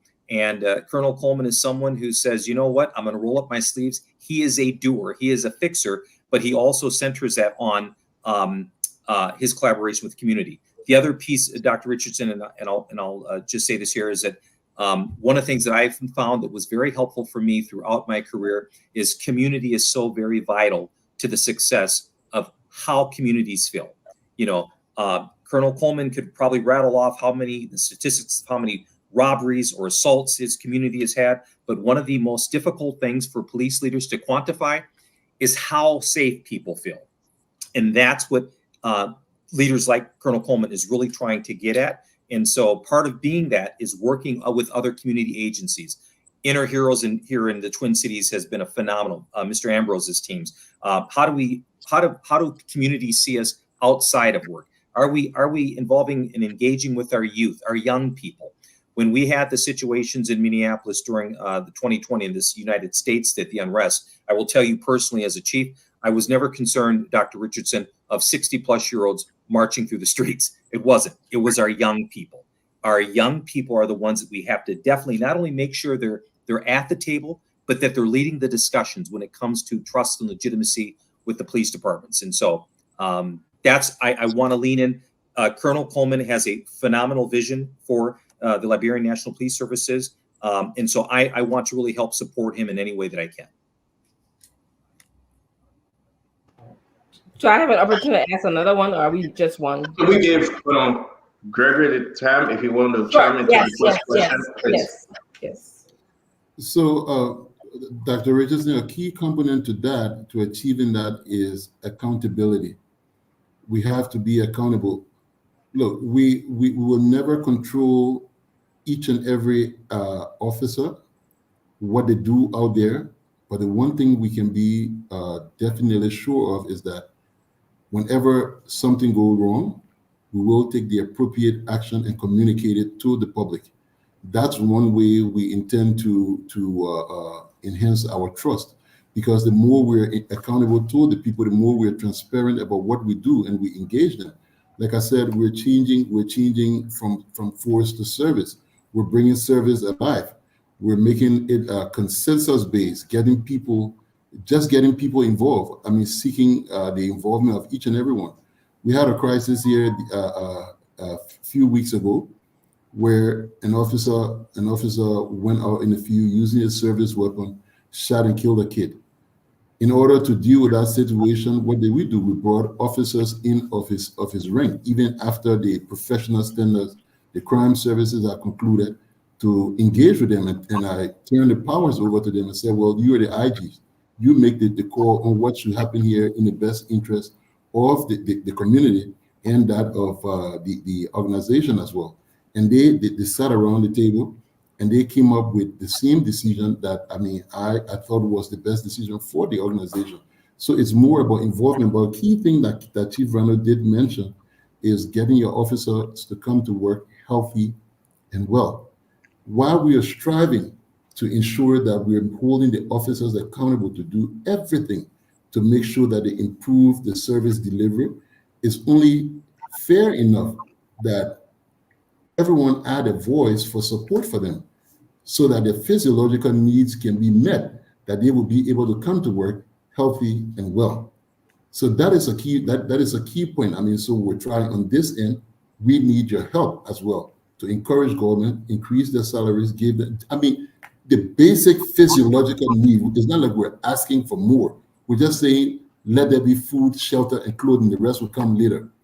That's what we're asking for. So while we're pushing this in, join your voices to ours, and let's call for more support for the well-being of the officers who are making these sacrifices on a daily basis. I'll pass on my second question just because there's a lot of us here so that everybody can have an opportunity to speak. This is an important event. Thank you, Dr. Richardson. Then we'll do the one question each to either the chief or both chiefs or to Russell. Then we'll come around the table again to ask additional question. Mr. Dualu, your question, sir. Hey, gentlemen, it's a pleasure to be on today. Chief Randall, IG, welcome to the show. My brother Russell, welcome as well.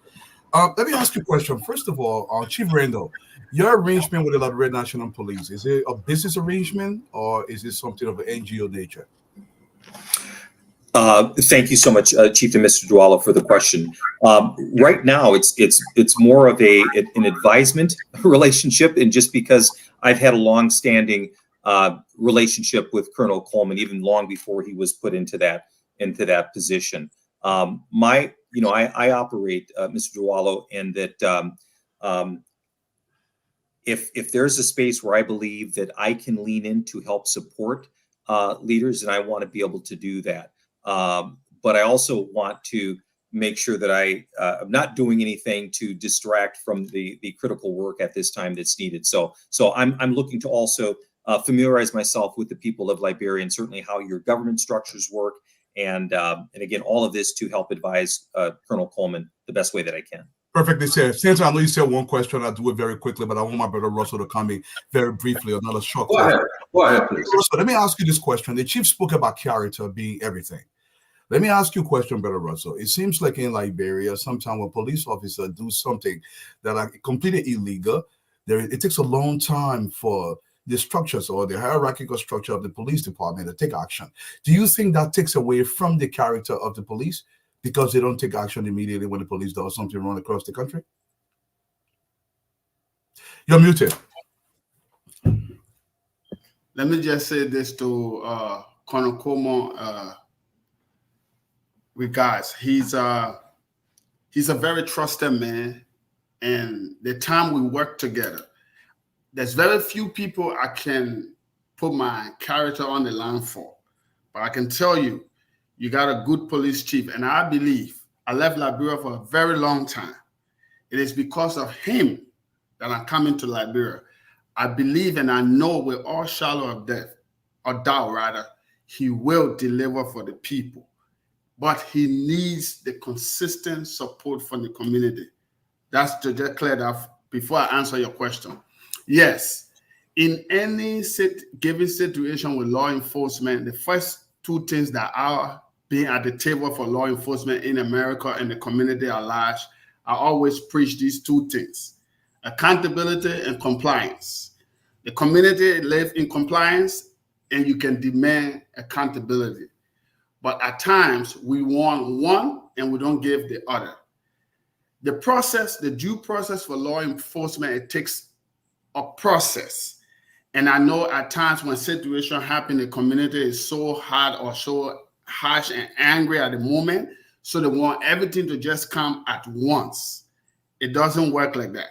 So in the process of the negativity of the heat or whatever that is going on, the crisis at the moment, We do need compliance, and we need to be patient, because there's a process that police go through before they release whatever situation that is needed.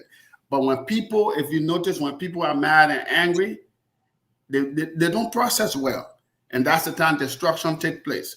But we have to be in compliance. We have to be able to wait before we ask for accountability.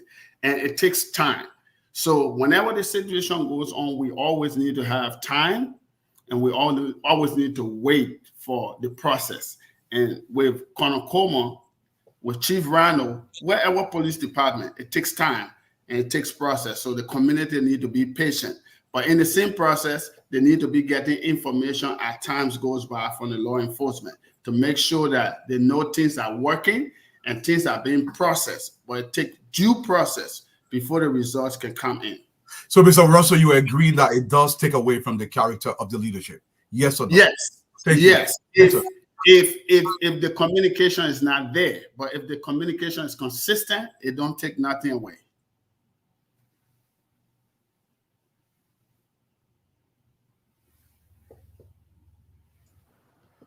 I'm sorry, I was muted.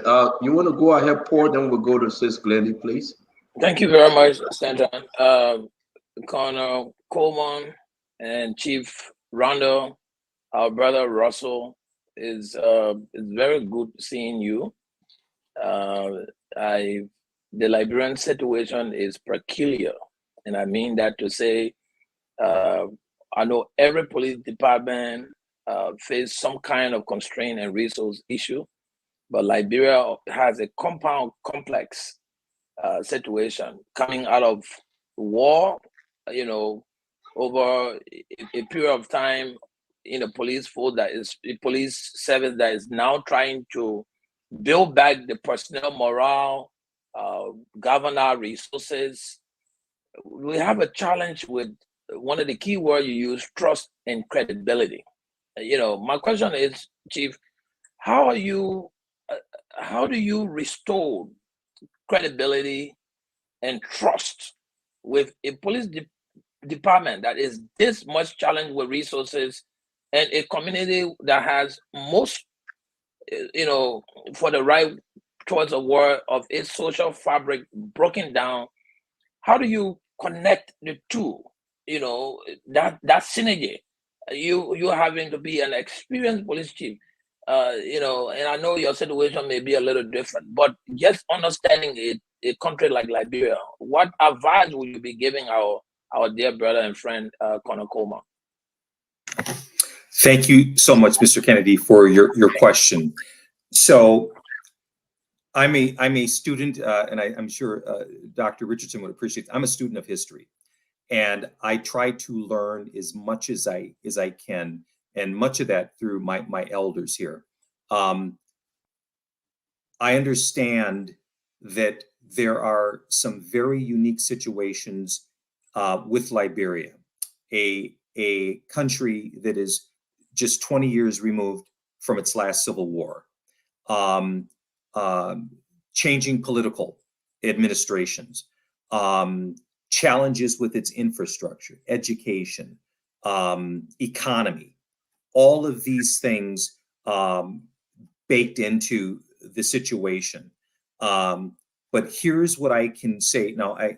So Liberia, through my history of it, has its unique set of circumstances. But now here's where I will talk about what I've seen as the United States in the situation in terms of policing, and then try to marry the two if I can, Mr. Kennedy.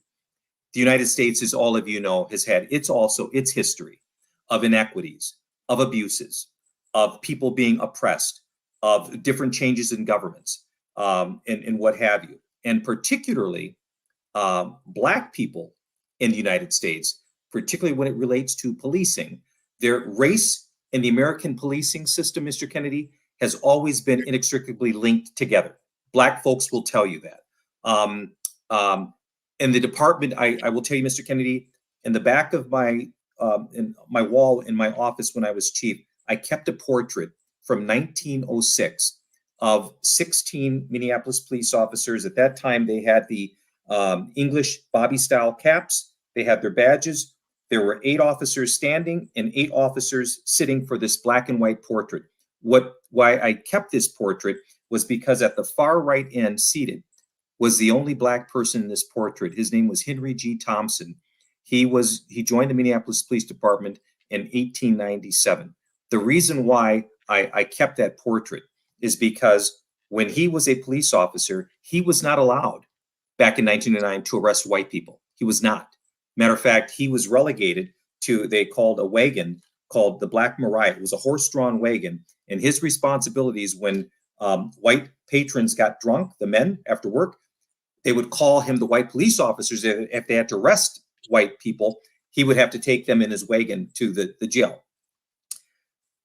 To me, Mr. Kennedy, there are 4 stages to achieving a dream. The first stage, in my opinion, is you have to dream about it. Mr. Thompson, the officer in that portrait, even though he was not viewed as equal, could not even, he wore a badge, but could not even arrest people. He had to dream that someday someone who looked like him would someday be able to be in that city hall. The second part of achieving change is the struggle. And I will tell you, of the 4 stages, the struggle is the hardest. You will have setbacks, you will have disappointments, you will move 2 steps forward. Now, by the way, as I'm saying this here, think of our dear Colonel Coleman, because he's in the second stage here. You will have setbacks, disappointments. You will lose more people in the second stage of change in the struggle because they will give up. They will be overwhelmed. But you need those people, those individuals for that second stage of change. The third stage is you achieve it. Okay? We've got Colonel Coleman. I became the 53rd chief, the first ever African-American chief of the Minneapolis Police Department in its almost 170-year history. You know what the 4th stage of change is? Rinse and repeat, because it doesn't end. We have to keep moving it on. So I take the situation that the people of Liberia have experienced, particularly since its last civil war, all of the challenges, Mr. Kennedy, that you just mentioned, and we have the situations that occurred in America. Civil unrest that we just occurred nationwide back in 2020. Wasn't that long ago, right? I think about the position that Colonel Coleman is in today. There are many leaders who would say, why on earth would I want that job, right? With everything that's going on. He has stepped up. He has stepped up. My dear late grandmother used to say, the world is run by those who show up. He stepped up to show up. He also, you can never forget the history of the Liberian struggle, right? That phase 2 of that's still going on. You can never forget that. I can't forget when Henry G. Thompson was relegated to pushing a horse-drawn wagon, right? But we have to also, no matter how small or incremental progress is, we have to celebrate it. Your people just had its election, a transfer of peaceful power successfully. That's progress. I can tell you right now, today, sir, Mr. Kennedy, in America, we're hoping for that. We're hoping for that. Liberia can be an example. As I mentioned first off in my first conversation topics, police are oftentimes the first visible sign of government that your people are going to interact with. They're probably not going to see President Boakai, all right, walking up to them on the streets on a Saturday. They're probably not going to see your senators or your representatives, but they will see someone wearing Colonel Coleman's uniform.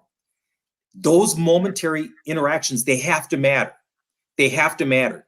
Colonel Coleman knows with all of the challenges, the struggles, the history that he's dealing with, those have to matter. So his vision, his mission, I will tell you right now, I would not be reaching out and trying to be supportive and give my advice where I can, and I respectfully, whenever Colonel Coleman wants me to, if I didn't believe in the individual, okay? Leadership is lonely. I will tell you that. I have to check on him to make sure he's taking care of himself too, because there is a lot of weight on his shoulders and he needs to get it right now. He needs to make sure this happens and gets it right. But it also means the people that are coming into that service, he says we need to make sure they're getting fed, they're getting proper compensation to make sure they're well. But we also need to make sure they have the right heart to do that. And so that's where that building that trust. Listen, when we had a referendum vote here in the city of Minneapolis back in 2021, where for the first time ever, it was brought up to the people to decide if they even wanted a police department. The people, and I'm talking about specifically African Americans in the city, who had the most grievances with the police department, they overwhelmingly said, we need two things, and two things can be true at the same time. We need to hold our police officers accountable, but we still need them. And how do we marry that to get it right? Colonel Coleman is on that journey, and so I'm honored too if I can assist him and the people of Liberia in any way to help support him and get that right. That's what I believe is my purpose. Thank you very much. Thank you very much, Chief. We're going to bring in Glennie, and we'll go to our brother Fadika. Sis Glennie, you want to go ahead, please? Hello, it's good to be back. Hello, Chief Rondo, and let me just say to my brother Russell, I want to say I am so proud of you. When I'm sitting as a Liberian woman hearing all that you've accomplished educationally, this is what we want. We want Liberians who are in the government, who are working in the government, to tap into their base. There are a lot of Liberians out there who have the experience, who have the knowledge, and we have people, the fact that Aji Como, of course, that's my Cuttington brother, can reach out to Chief Rondo. It says a lot about the future of the police department. I don't know how long ago, Chief Rondo, you retired from the Minneapolis Police Department, but we're going to be dealing with two different cultures. We're going to be dealing with Liberian culture, and then also the broken culture that you've just come from as it relates to the George Ford issue, because that cultural, it was broken. So I know you've talked to Chief, to the IG Coleman about Liberia, about our situations, because you're not just going to up and say, let me advise. I want to hear from you after hearing from him. And that question can be for the both of you. After hearing from you, it will be different for Russell because he knows Liberia. But after hearing from him, what is that one thing you think we need the most in our police department? What did you tell him as the first thing that the Liberian Police Department needs after you listened to him? Yes, and thank you so much, Miss Glendy, for your thoughtful question. This will be very easy, and I'll start off by saying the one thing that I learned from Colonel Coleman about his policing services that is of a priority to him, and I'll first say this here. In the United States, we have a saying that the two things that police officers hate the most are change and the way things are, right? Okay, it's culture. The most difficult thing to change in any organization is its culture. So when I talk to Colonel Coleman from the internal organization that he is leading, it's the culture. And that's what he spends sleepless nights trying to address. But I will say this, Ms. Glendy, any leader, you have to, and I if I can say this here, and Brother Russell mentioned this in his remarks about patience. Here's where that patience is going to come into play. In the United States, Ms. Glendy, major city chiefs, and I was one of those. We categorize major city chiefs as the 50 largest cities in the country of the United States. The average shelf life for a major city chief, Ms. Glendy, is 3.5 years. By the way, Ms. Glendy, that's if things are good. Okay, that's if things are going good. So if you think of a shade tree in the desert, the person who planted that, Ms. Glendy, probably never reaped the benefits of that, but they still planted it for the future generations. We talk about change, you have to dream. Colonel Coleman is trying to address the culture, and he is doing it in a very methodical, intentional way, that so even though he has a 6-year term, for whatever reason, if he is not around 6 years from now, he is planting the seeds now, Ms. Glendy, for a cultural shift in how the men and women of the Liberian National Police Services look at this job, that they see that they can only exist if they view their Liberian brothers and sisters as necessary for their own success. And that's what he's communicated with me. And he's absolutely right. Whether it's Monrovia or Minneapolis, the culture is the most important thing for a leader to have to address. But you have to be diligent. You have to be focused, because again, your shelf life as a leader, it's not long.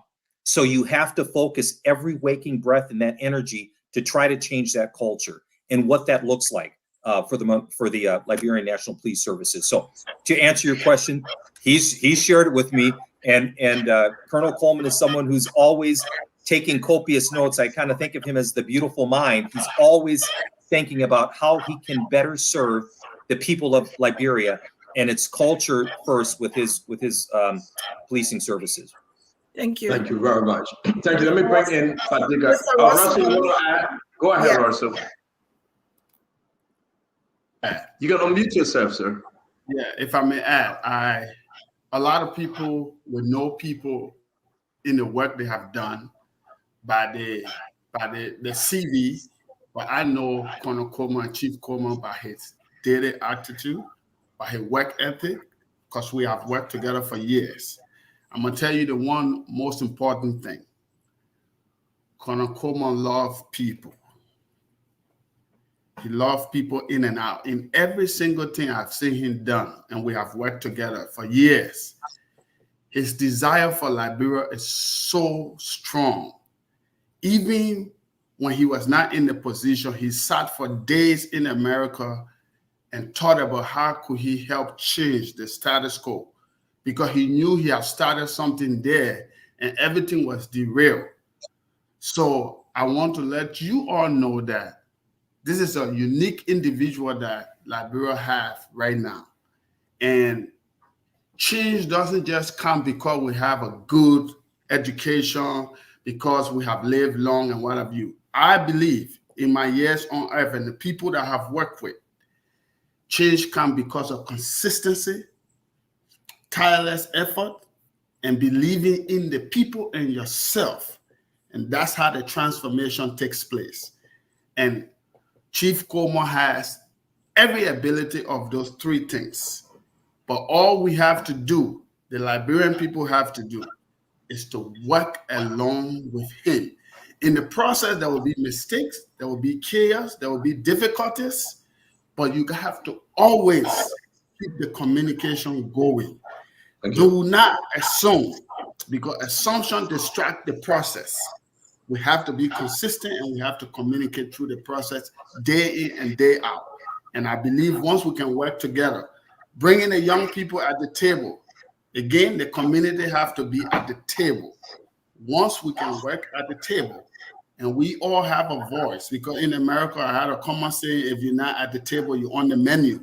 You cannot just be at the back of the house and expect to see everything that is in the house. You have to come in the house.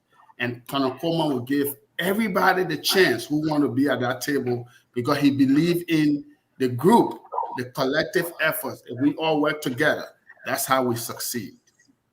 Thank you very much, Mr. Russell. Fadika, your question, please. Well, thank you, Colonel Coleman. Rondo, quick question. Have you been to Liberia before I go to Africa before? No, Mr. Fadigo, no, I have not. So this will be my first time. And Rondo, that's just you prefer to be called Rondo, because I saw a different name online. So yeah, Mr. Fadigo, my full name is Medera Mario Arredondo. So you can imagine, as a child growing up in the inner city, everyone got a nickname. Rondo was my nickname. It was either that or my coach as a young child said, it's either Rondo or we're going to call you Alphabet, because you have too many letters in your name. So I got Rondo. Well, I like the Rondo. I'm from Minneapolis too. I spent my time around there, went to college. I just moved back home. Yeah, so I know the deal over there. I have a couple of questions. Well, just down to two. Like my colleague said, Liberia is faced with a lot of challenges. Nothing like Minneapolis. I know there's some similarity, but nothing like Minneapolis. We have a system that is broken down. Our judiciary system is messed up. We have certain way of doing things here. People are rarely held accountable. So there are a lot of things that I know that can be pose some challenge to law enforcement. But my key question, I want to use this George Floyd's incident as a baseline. What did you learn from that George Floyd incident specifically, or just working with? Because I know Minneapolis is a pretty rough neighborhood. Anybody that lives there, we know that Minneapolis is one of the toughest neighborhood in Minneapolis. So in terms of strategy and reform, how can Liberia benefit? What strategy or reform did you implement to ensure that at least some change, like the shooting, the violence? In Liberia is not as violent, but we have challenges with burglary. We have a police system that is very corrupt, and the community have challenges dealing with them. What are some of the strategies that you think that Liberia can benefit from? Yeah, Mr. Fadigo, so thank you. Chief Randall, before you come in, Fadiga, you're going to get your invite. So don't pull out a lot of information from our pending discussion. But Chief Randall will just scratch the surface for just for a few seconds for you. All right, I will give someone. All right, yeah, I understand totally. Mr. Fadigo, Chief Colonel Coleman, part of it, me and Fadigo were Minneapolis brothers, so we get each other there. But overall, what I will say, Mr. Fadigo, what are some of the lessons learned from what occurred in the murder of Mr. Floyd and the events that took place around the world after that? Is one, I will just a couple. I will say this here is that I had to learn early on the value of allyship. And what do I mean by that? When I related to all of you a few minutes ago about who was the first phone call I got, it was no one from uniform. It was no one from government. It was built on a relationship, an allyship that was based on shared common reality and also understanding. We put more of a premium on understanding each other as opposed to agreeing, but keeping that relationship, a word that Mr. Russell has mentioned, consistent. So that's one. The other thing is that Liberia is facing, certainly Mr. Coleman and his leadership. Mr. Coleman is Colonel Coleman. He's going to be not only the face of that organization, but he is also going to be that person when Liberians are feeling, again, the years in history of corruption, perhaps, the years in history of distrust. His organization is that front and centered facing organization of government that's going to focus on him right away. How do you continue to lead in a way, even when you're tired? How do you continue to lead in a way that's still trusting, it's honest, and transparent? One of the things I'll just share with you, and I know for a fact that Colonel Coleman has done this because he's recently done this with the recent tragedy of the shooting of the young man. As a leader, you own it. Moral courage is doing the right thing, even if it means you may lose your job. That's critically important because that's what people are going to judge you on. And by the way, I have found this to be true universally. Most people don't expect their leaders to be perfect, but when they do make a mistake and when they do fail, they want them to own it. They want them to own it. I've seen Colonel Coleman do that numerous times. So those are some of the things, but also the hard work is the relationship building. The hard work is that second stage of change, the struggle. And so those are the things that I used and utilized and learned from. And it's the same things that I have seen Colonel Coleman doing in his journey now. And so when I see you, my brother Fadigo, I will share more with you in person when I see you as well. But thank you for your question. Thank you very much. As we move on, it's one brother. One quick question. It's one. Just make it. Randall, I know 2012, I think you were promoted to internal investigation. I just wanted to quick, how did you hold officers accountable. What are some of the strategies? Well, I hope we're not going to be letting too much out. But I know, you've been. Yeah, Mr. Fadigo. Yeah, so in 2012, I was the commander of the Internal Affairs unit, which was the accountability unit that investigated misconduct or allegations of corruption or abuses by the Minneapolis Police Department. You have to, and by the way, that is not a unit that anyone can just go into. And I know that for Colonel Coleman, those critical investigative units of accountability, you don't just want anybody in there. And so the people in those units have to be of utmost high character. They have to be with their integrity, because I represented the chief when I was at that time in that unit. Those officers will represent, obviously, Colonel Coleman. But again, you have to build that benefit of the doubt with the community. So what I mean by that is, Mr. Fadigo, when I came out with an investigative report and it said, I believe based on the facts and the evidence, the officer committed misconduct or was wrong, the community believed me. They absolutely believed me. And if I came back and the facts showed that based on the allegation, the officer did not do it, they took me for my word. They gave me that benefit of the doubt. But you have to work at that constantly. That cannot stop. Just because you get a certain assignment, and that way, by the way, when I was in Internal Affairs, that didn't stop me working with community to keep building that relationship when I went on to a new position. That has to continue to be every day you're working for those relationships. Thank you. Thank you very much. So we're going to do a second round. I mean, if you think that, Algie, you can let us know when it is enough. But we got tons of questions. We understand that Chief Rhino will be in Liberia. Allow us to do 30-second question each on this second round, and then we will excuse the Chief Rhino, because indeed we will invite him into our studio when he's in Monrovia, and then we can ask additional questions. But notwithstanding, please allow us to do 30-second quick, just a very short question each. Now we talk about Liberia here, Chief Rhino, and it's not the first time for Chief Gregory Coleman. You know, he was part of this program before. He served in that position before. You've been reading on Liberia. You've been listening to folks.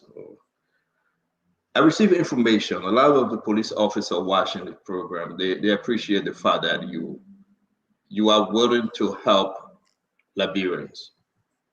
The morale of the police, which will play a very big part in your whole help. Pay, salary, they are not getting what you think. That the morale, the children are not in school, the medical benefits.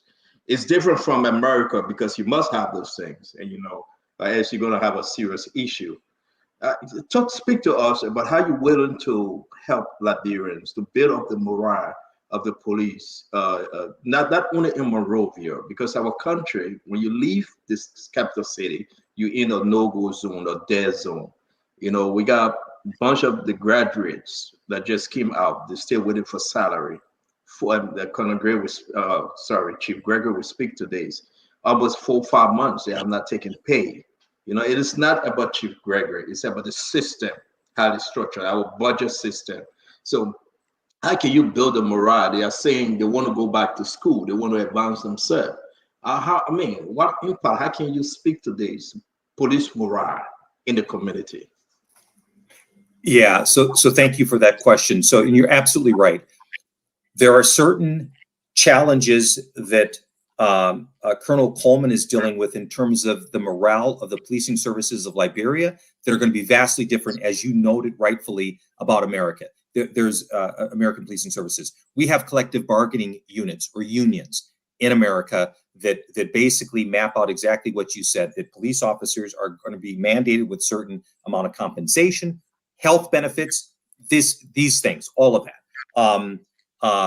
However, obviously, Colonel Coleman does not have that.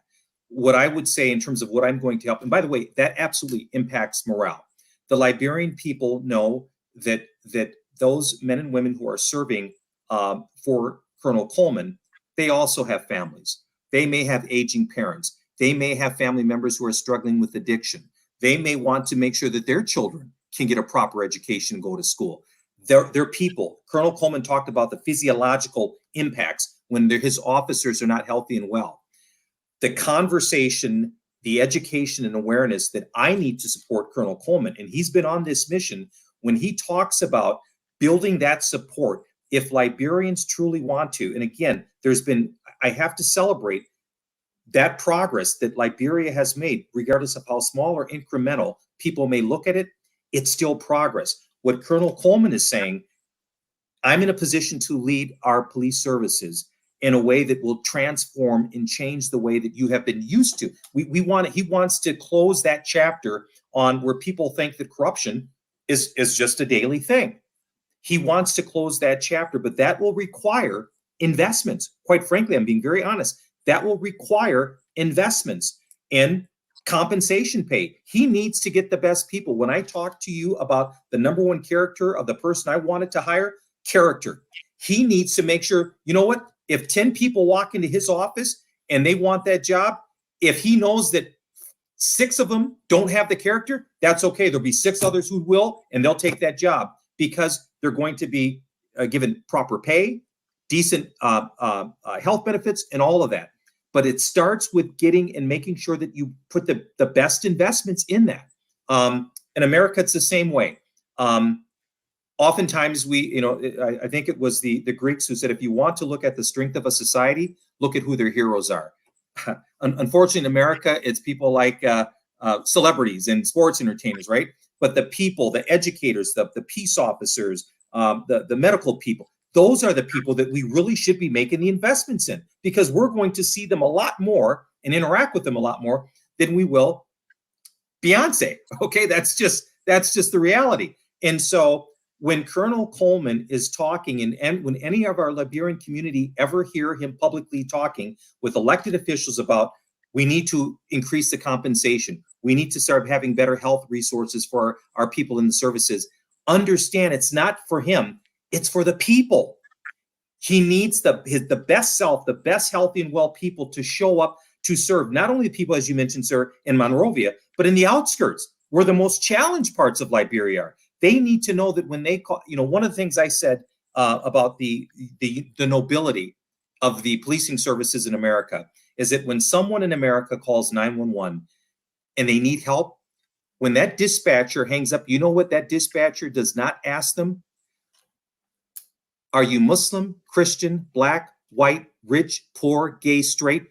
We just show up. We just show up. I mean, think about that. That is probably the purest form of democracy that we have, of a government service that doesn't ask or mandate you have to be a certain wealth, you have to be a certain religion, doesn't matter who you love.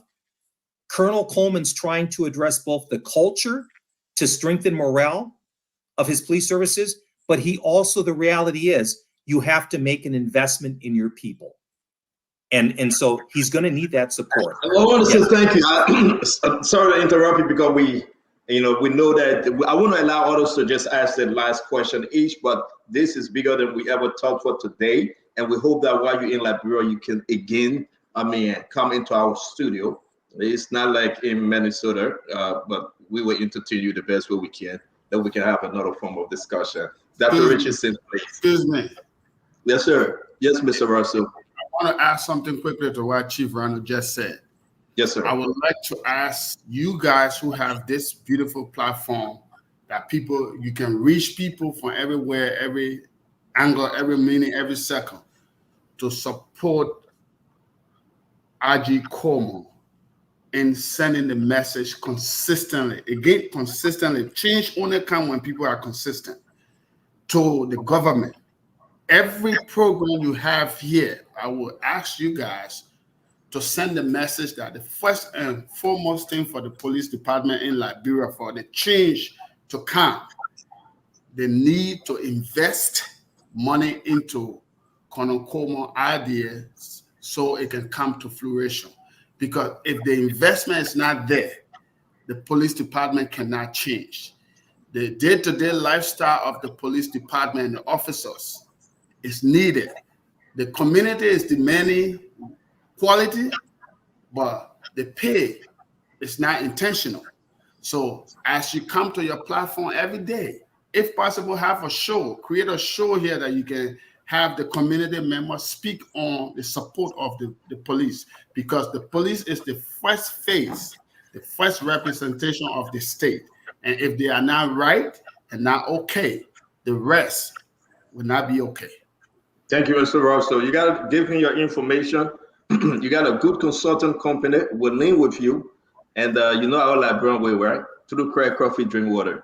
But we appreciate that. I want to say, listen, guys, take 30 seconds each. Give it your best shot, your last question, because the chief have to go when he gets to Liberia or in Ghana, because we believe that the Spoon Network will be in Ghana to cover up that Ghana program. And then in Liberia would be with the team. Dr. Richardson, Sis Glendy, Mr. Duadu, Paul Kennedy, and Alpha Diga.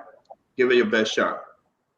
Yeah, quickly, Mr. Russell, I do support your idea of, investing in the police. I think that if we speak about government being for the people, and the first approach of the government is the police, then I think that's a wonderful thought process that you're sharing here with us. My question to Chief Rondo, many have shared with us here on this platform that there is a difference between Liberia and the United States systemically. And I'm so happy that you're going. I'm looking forward to you going into the radio station to have a conversation when you get there.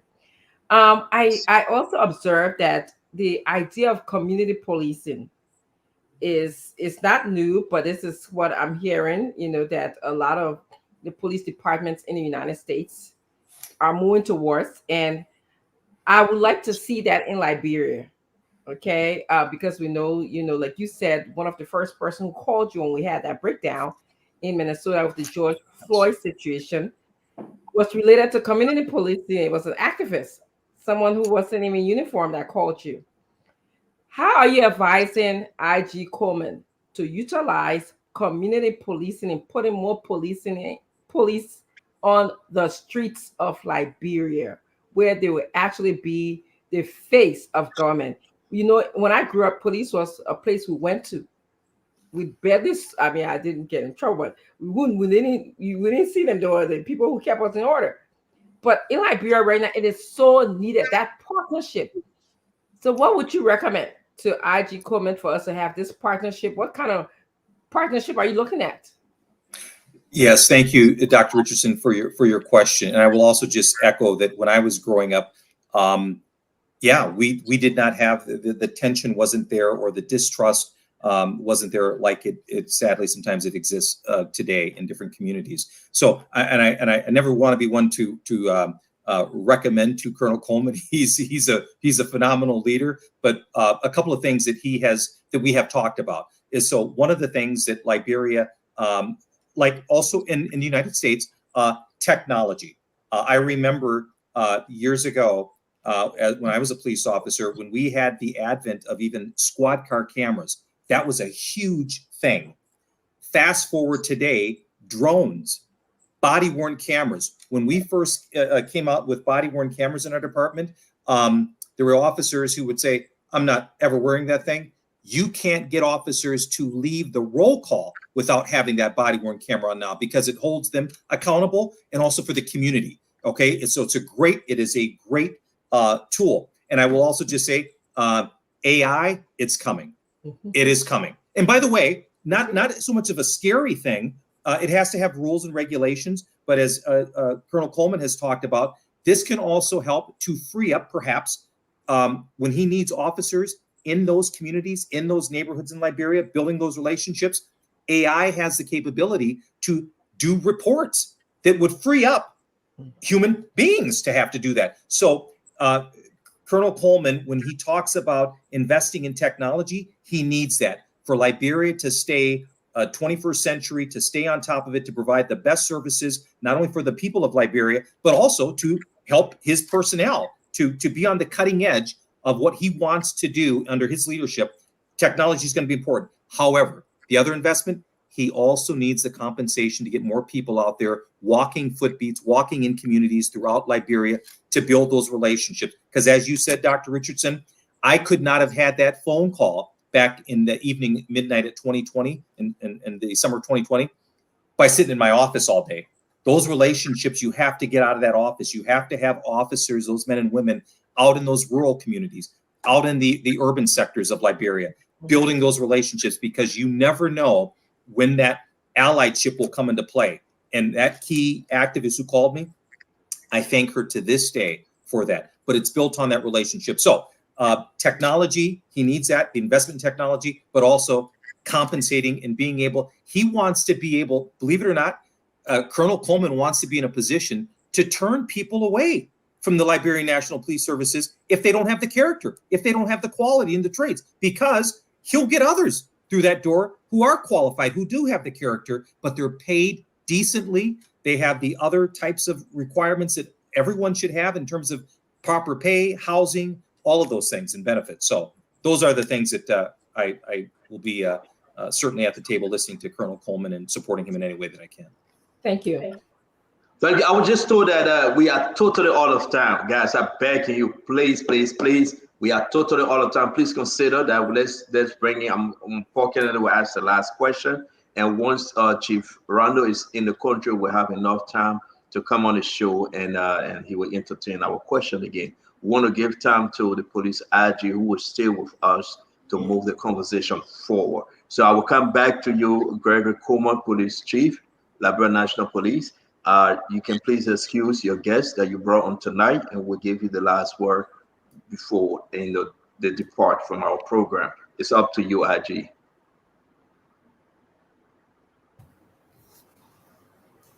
Chief Rondo, Mr. Russell, I want to say thank you all for all of the support we've gotten behind the scenes and to this day, and to just come all the way across many waters to visit us here in Liberia. It's a pleasing honor that the Liberian National Police and the Liberian people will highly appreciate. So we want to say thank you for your contribution, and we look forward to a stronger working relationship. Thank you all. Thank you very much for having me. Thank you. Thank you all so much. Yes, sir. Thank you. Have a good night. Thank you very much, Mr. Russell. When we talk to you guys on the other side. Thanks. All right. So again, we want to say we are grateful to you, Chief Gregory Coleman. And I mean, it seems that you have a long-standing relationship with Chief Rondo and Mr. Russell. Here we are today talking about a new Liberia and a new system. We are trouble. I am trouble. Everything we try to do, and you know, politics will be involved, the budget, the money, and everything. But we know with God above, we will make it through some way, somehow, by fire, by force, like the pastor may say, and a pastor that's not throwing Goa. The few days people talking about Goa. When you know about the Goa thing, we saw you bring your pastor in the country. Your pastor throwing Goa too? Senator, I beg you. I'm a law enforcement officer. I work with friends. Goa man, let him just be on Goa side. I beg you. My pastor is a servant of God, and he believes in the Almighty God and Almighty God only. Okay. If you throwing traditional signal, a serious challenge, I beg you.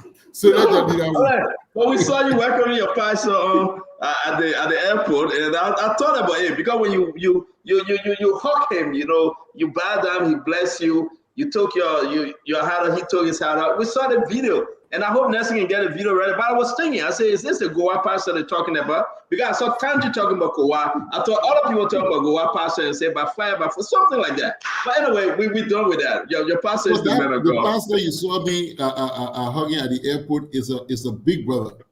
I haven't seen him for many years. He's been trying to reach out to me, and we've just been playing phone tag. So when I ran into him at the airport, I had no way to turn. And if you watch the video, you saw him pull back and say, "No, I'm not speaking to you." So I submitted as a young brother, but he has. So which one are the Goa pastor? No, not even trying to know who the Goa pastor is. Yeah, not even trying to know it. But that pastor church is where we're going to have the service for the Independence Day on Sunday. It's in Johnsonville. Okay, so let's get on the serious business. You know me, I love to joke, and we're going to have the time to use the rest of the 30 minutes to engage you concerning Liberia. But a beautiful program coming up with Chief Randall and Mr. Russell in Ghana, and I'm happy that you're inviting Spoon, and Spoon will be there in Ghana and in Liberia to cover the entire event. Again, we say thank you very much as you reach out. Maybe me, I'm not saying such a reach out of the country, in America and outside of the country, because I heard that you in Europe, you're totally involved in Europe, also trying to bring in folks that will help our country, Liberia. Let's talk about my first question to you. Sedition got so angry when the president came to the airport. We have the AFL military, we have the Liberian National Police, and you were at the airport. They stopped them from going to the tarmac and welcoming the leaders. But again, other folks, welcome the leaders at the tarmac, and they entered into the tarmac. Talk to us. I mean, what was that arrangement? We saw that you were trying to engage some sedition who felt that you guys refusing the former president entering the VIP, for his folks to welcome him, and just the whole story. Just set the story straight now. What was your involvement with that arrangement? So, there were chatters about possible demonstration at the Roberts International Airport, and it indicated the possibility of some level of violence. We knew the former president was coming in, and because of that, we decided to deploy one to protect the facility and also to protect him as he got back into the country. So early morning, the police deployed at the VIP lounge, which is where the vice president, former presidents, and other dignitaries use. So the police covered that area. Unfortunately, the group went to the other side, the commercial terminal, and just overwhelmed the security there. And people made their way to the tarmac, to the plane, and it became a whole breakdown in the security setting. But let's step back. The deployment was not meant for me to have been there. I attended a family funeral, and everyone who know me, I mean, and see me travel, I don't recall ever using the VIP lounge. I always go through the regular terminal. I'm not saying I would never use it, but I mean, I just choose not to use it. I go through the regular stuff because I like the whole going through security and stuff. I went there not as a passenger, but to receive my family. I was personally denied access to the arrival hall. I didn't go there in my capacity as IG to go and stop them. I was denied access to the arrival hall. When I got there and saw the chaos, I reminded them that the VIP lounge is available for you all. I mean, it's already set up and waiting to receive President Weah. And basically, the officers were engaged in a very harsh manner. I just took the bigger role, made a decision to pull back. But the thing about it is, this security breach is let's just pull all of the politics from things that happen in this country. I mean, not everything should be political, but if we say we love this country like the way we profess, there are things that we should do that should be above party divide. The image of this place, we're looking right now. We have only one intercontinental flight coming to Liberia, and that's SM Brussels. Everything else is local. Air Morocco stopped in Morocco before it goes anywhere else. Every other plane, I mean, somewhere else in Africa before you get out. If we're trying to engage other carriers to come into Liberia, and this video show where you have people on at the commercial terminal walking to a plane without the proper security measures in place, what does it say? What does it say? Take me off from being IG. Let me speak firstly as a Liberian, which is what I am, before adding the part of being Inspector General of Police. Personally, I don't care about the insults and everything else that I receive just for going to the airport to receive my family. I don't care about that. But what image does it stand up for a country? It was totally bad. It wasn't called for. The police were overwhelmed at the gate. The police officers who were there were overwhelmed at the gate. They would have brought that entire entrance door down. Look, there's serious picture perspective bias. And I know the argument with the AFL engaging and stuff like that, it's absolutely nothing like what is being portrayed to be. When that particular part was cut off, the few officers who were on guard were only trying to stop additional people from adding on to those who were already overwhelming the officers, which of course they did overrun them. There was no deployment of AFL to stop people from going to receive President Weah. We acknowledge the fact that President Weah is the former president. He enjoys all the rights and privileges of it. We as Liberians should just learn to respect this country and be patriotic citizens. Elections are long gone. What patriotic people do after elections, they come together and try to move the country forward. But I'm very afraid for where we are at this point in time as a Liberian. The divide is 50-50. If you have 50 polling and 50 pushing, you're not going to move anywhere. Because with what we're doing, tearing the country apart. And we have to move from this political mindset and become more patriotic citizens and try to drive this country forward. That image was not good. It sent a wrong signal about the country. The security was overwhelmed. We made the right judgment call just to pull back to avoid any further escalation that would have even worsened the image of this country if we had acted in accordance with our own policy. What we did the right thing. Is doing things right and doing the right thing. We did the right thing at the airport. So were you informed that President George Manneh Weah, the former president, will be returning to the country and the Liberia National Police will be present and that of the immigration, like always, and the AFL? Were you informed that AFL will be present at the airport to prevent and then de-escalate in an attempt of chaos?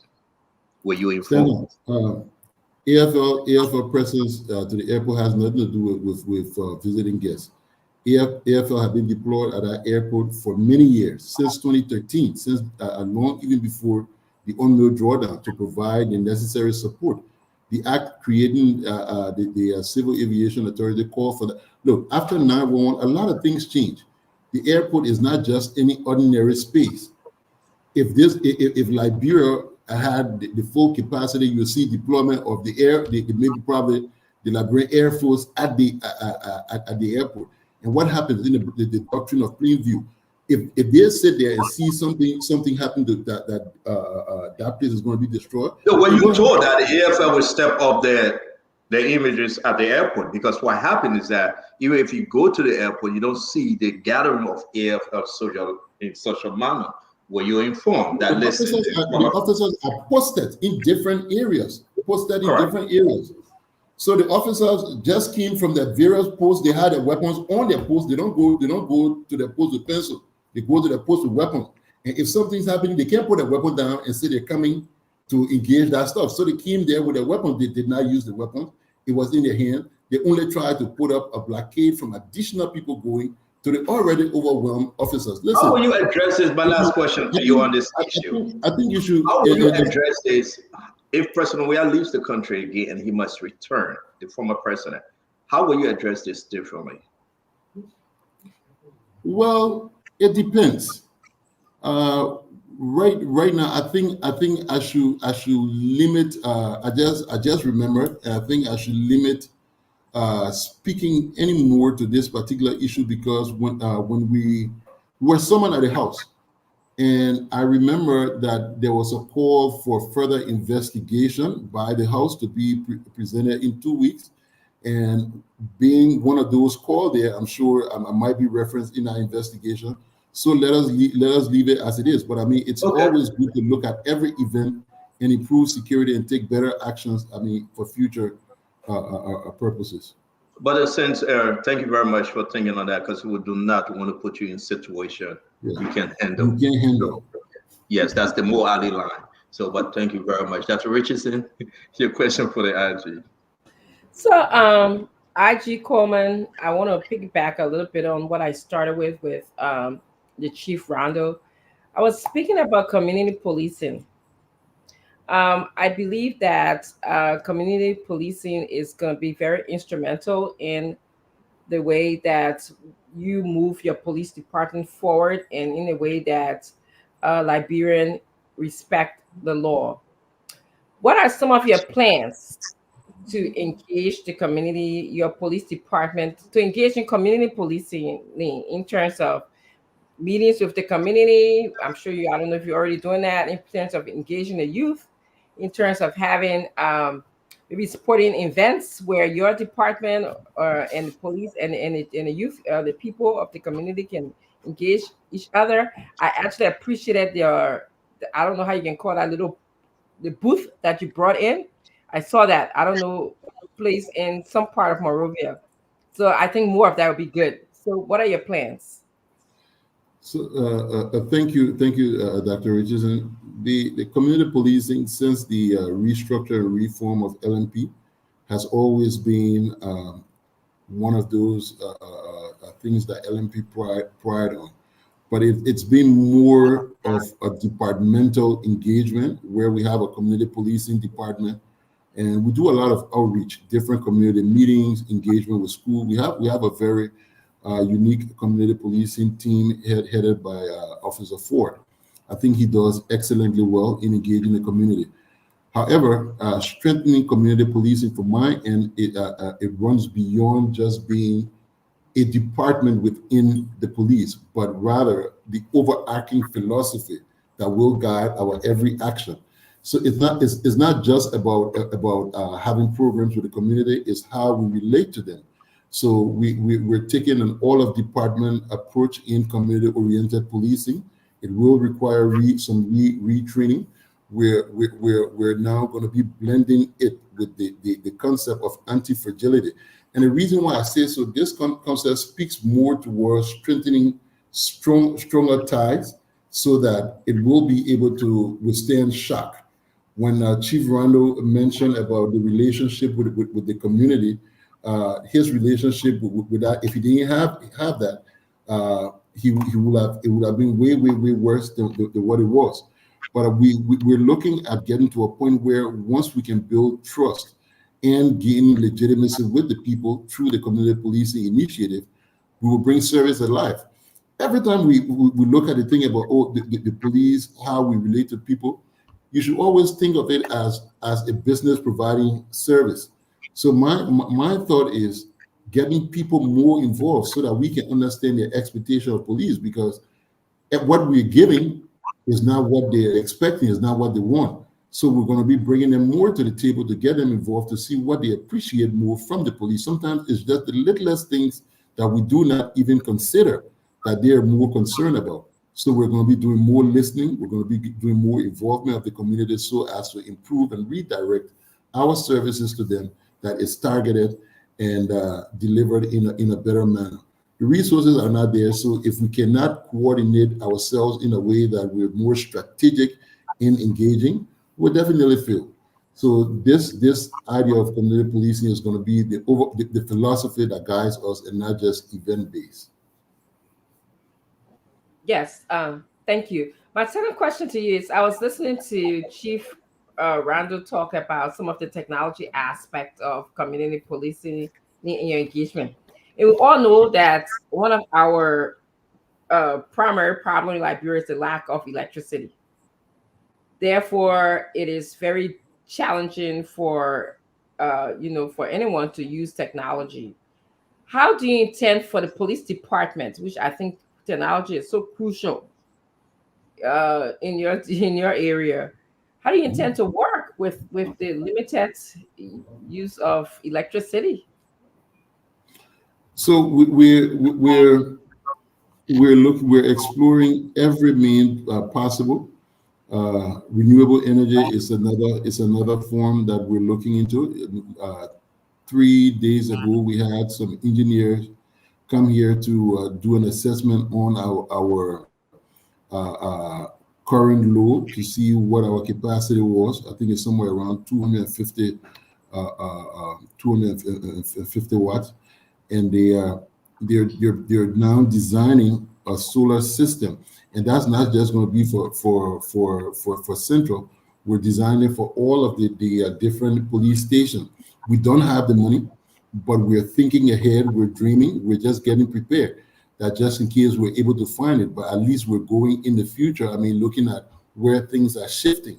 So we're not going to limit ourselves to the fact that electricity is a challenge. We're going to be preparing as if we have already overcome that challenge. So we're putting plans in place to mitigate what we know is the major concern.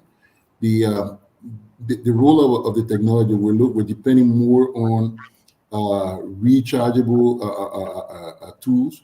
The crime statistics database we're building, we have these rechargeable pads that we send out that the officers use to collect information.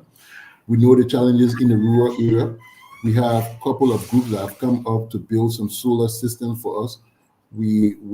I think 2 or 3 NGOs have covered some of our major stations outside of Monrovia. So we're seeking help. We're seeking help, but we're not going to wait until help is there before we start to plan. So we're planning, we're dreaming, and eventually we're going to get there. You're doing a great job, by the way. Thank you, Doc. Thank you very much, Dualu. Mr. Zanza Kawa. Come on, Mr. Zanza. Hey, don't worry about Stenzo, Colonel. That woman got you window like bro. I swear the baby called me all day. He said, my son, I want to talk to you. Who that Dualu man? Dualu is not going to get that job. Dualu, you want to take Zanza Kawa job? I didn't know that. I just do my cow till now. But let's get to serious business, guys. This is serious business. You know, Colonel Coleman, and listening to you, not the first time, but before, you said one of the things that's going to improve the policing in Liberia is to be truthful about what's happening in the police. And I'm sure you agree with me on that. Now, is it a police policy for people to pay police officers when they are called before they can go to the house to address the problem? Is this police policy? And if it is not a police policy, do we have a program to make sure when police are requesting money from people who go to a police station and have to pay for pen, pay for sheet, or pay for us to put in the police so they can go to them? Is that a police policy? Is that a rhetorical question, or you're no, really just because they do it openly and they request it openly, and everybody in Liberia knows it, that if you call the police, you got to pay for them to come to your house. So I just want to know if that's police policy. Well, Dualu, contrary to what you're saying, not everybody in Liberia know that when you call the police, you got to pay them to come to your house, and that is so not true. And it's definitely not a police policy. Yes, we do struggle with transportation, and sometimes the people even willingly help to transport the officers in some event. But it can never be a policy. It just doesn't even make sense to even write a policy to say that people must pay for the services that they've already paid the taxes to be provided for them. We're faced with so many challenges here, way more. You have zones and depots all over, absolutely no vehicle. People come to arrest. The officer tell them, we don't have any car to go. Sometimes they make the offer. Yes, there are bad officers who will tell you, say, okay, pay this amount for us to be able to come there. But the thing is, test the system. Test the system. We have the professional standards division. We've put out numbers for people to be able to file complaints. I mean, the officer will tell you the challenges that he's faced with. The most he might be able to do is to record your complaint in his journal. He might not be able to respond to you, not because he doesn't want to go, but because he doesn't have the capacity. And if you make the recommendation to say, okay, we're going to transport you, that's a whole different case. But if they're demanding, if you come to the police station, you say, before I can register a case, you must pay, that's something totally different. And let me use this to once again encourage the public, please test the system. It works. It is working. I mean, we have our own challenges, but to a larger extent, all of the cases that are being reported here, we're giving very, very serious priority, and we're being following through with them.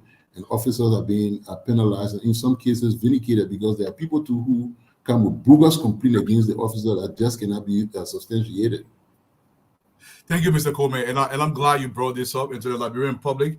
Honorable Gary Coleman saying not every Liberian knows this in Liberia, that you have to pay, so you are not obligated. I'm asking this question for a reason. You are not obligated to pay the police officer before they can come, and they don't come to your house. call the police at Central and they can do something. Yeah, when you call the police at Central, the people, we might just tell you, yes, he wasn't able to come there because he doesn't have the resources to have responded there. I mean, it's sad, but this is the reality. Fortunately for us today, we just got 20 vehicles. The vehicles are just for city centers. So I mean it addresses some of our problems, but there's still way more challenges there. Dwalu, look, the challenges are real. I understand. I understand, but I don't want you to glide this over, because for me to find our solution, we have to admit that it's happening. Maybe you don't know this, but literally every person in Liberia knows this. If you go to the police station, you are required to pay a fee before they can come. If you don't know this, look into the essay. Here's my second question to you, sir. Dwalu, that is not true. You are not required to pay a fee. Okay, so if people believe that they're supposed to pay a fee, let me dispel that rumor. You are not required to pay a fee. Any police officer that asks you to pay a fee before they can receive your case or register in the journal, that officer is going completely against his ethics and everything that we stand for here. So there's no fees attached to any cases. Thank you. Let me piggyback off your question. It's very important. Sorry, Chief. Let me say this, Aji. It is important for us to remain here and talk about this, because it's not only Mr. Dwaru. A lot of people complaining. What do you have in place? If I walk into Central and someone said, listen, I've been sitting there for 30 minutes, 1 hour, 2 hours. Someone said, listen, you have to. We have to take care of this thing. We need $50, $100. And I said, no, I want to fight this. What do I do? You are not available. What do I do? Who do I go to? I don't want to say that I'm snitching, I'm complaining, but what's the step? I need to go. My stuff needs to be taken care of. When you talk about police record, when you talk about anything that these guys want money, what do I do, Chief? So, Stanton, whenever you get to the Zulu depot, ask for the professional standards. Most of the Zulu depots got representatives of the professional standards division there. You can always file a complaint. In the next few days, hopefully sometime next week, we will be launching our new website. The new website will have buttons for you to report cases. It will have buttons to complain police officer and to report a case. So, Dwalu, all you need on your phone to report case, the police is saying you need data to report case. You need your data to go online and also report a case, or you can walk to the police station and they will write it for you. So, I mean, we know. I don't want to trivialize this, because this is a real thing, sir. I get it. I get what you're saying. No, I'm not trivializing. I'm being very serious. Yes. Very, very serious about it. Yeah, my second question. And I agree. This is why we're talking about Liberia, because all I want for to get better. My second question, hopefully you agree with this. One thing I do when I'm in Liberia, I go to police cells across the country. Every time I go to the police station and go to the cell. Most of the prisoners, they're in a very small, tight room, maybe 10 by 10 or 12 by 12. The poo bucket. True. Okay. The poo bucket and the pee bucket say in that same cell. Sometimes true. Why don't we just because maybe disease can develop? Why don't the person go outside and poo, or there's a toilet outside the poo there, instead of having the poo and pee all in the same cell? This is not okay with me or any other Liberian for that matter, because I could go to jail. You could go to jail. What do you say to that? Well, Dwalu, it's my hope that government will invest more in these facilities. If I have my way right now, I will close the cell at all the police stations and probably build one central police cell that will have all of these basic facilities to hold people, and get a couple of vehicles to go around, pick people up at the end of the day, and take them to that jail while we hold them for court. I believe that most of these makeshift cells and stuff we have, they're not adequate. Notwithstanding, a murderer has to be kept somewhere. One who breaks the law has to be kept somewhere. I cannot let him go just because I do not have the right toilet facility for him. So please refrain from breaking the law while we wait to correct some of these things. Thank you. Thank you, sir. Stanton. Thank you. Let me bring in our sister Glenn. Talk to us now. IG, how are you? My dear Scorpion, I'm doing good. Good. So proud of you. So I want to ask about I think I asked this question before. You're coming back to the police service in Liberia.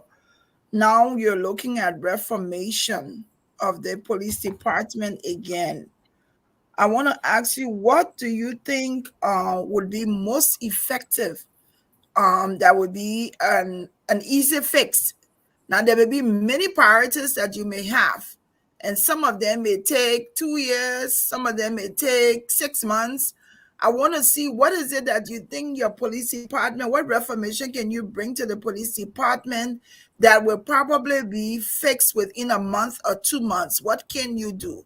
What's something that's not huge, something that you can do that people that in the community will also see that that reformation has taken place in a short time in the police department?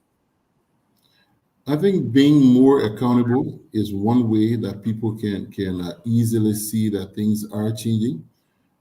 Better communication. I mean, these are things that, I mean, I don't think it costs anything to just communicate more effectively with the people, be more accountable, and be as transparent as possible. These are not things that will require money. I think these are things that we can start to jump on immediately, and we've been doing that. We're working on improving it. But most of the major issues require some level of intervention that we're to a larger extent very limited. I mean, because the resources are just not there. The things that we want to do, we're writing 5-year strategic plan to drive us to where we want to be, and the things that we're looking at, the things we're hoping to achieve, I mean, they're just not there. My expert consultant reviewing the plan right now. We're hoping to have that plan directed towards our budget so that it tells a story. You know, one thing we've done over the years here that has to be done differently is the fact that we always go in with the bare boom budget, indicating that, oh, we know what it will give us, so let's just stick to this. This time around, we're gonna have a clear strategic plan that will show the where the organization is headed and what is required, and the budget will be aligned to that plan to tell the story. And I'm going to present it as it is, and let the leaders make a decision as to what they want and what they do not want, because what you gave is what we're going to work with. Thank you. I don't have any other questions. Thank you.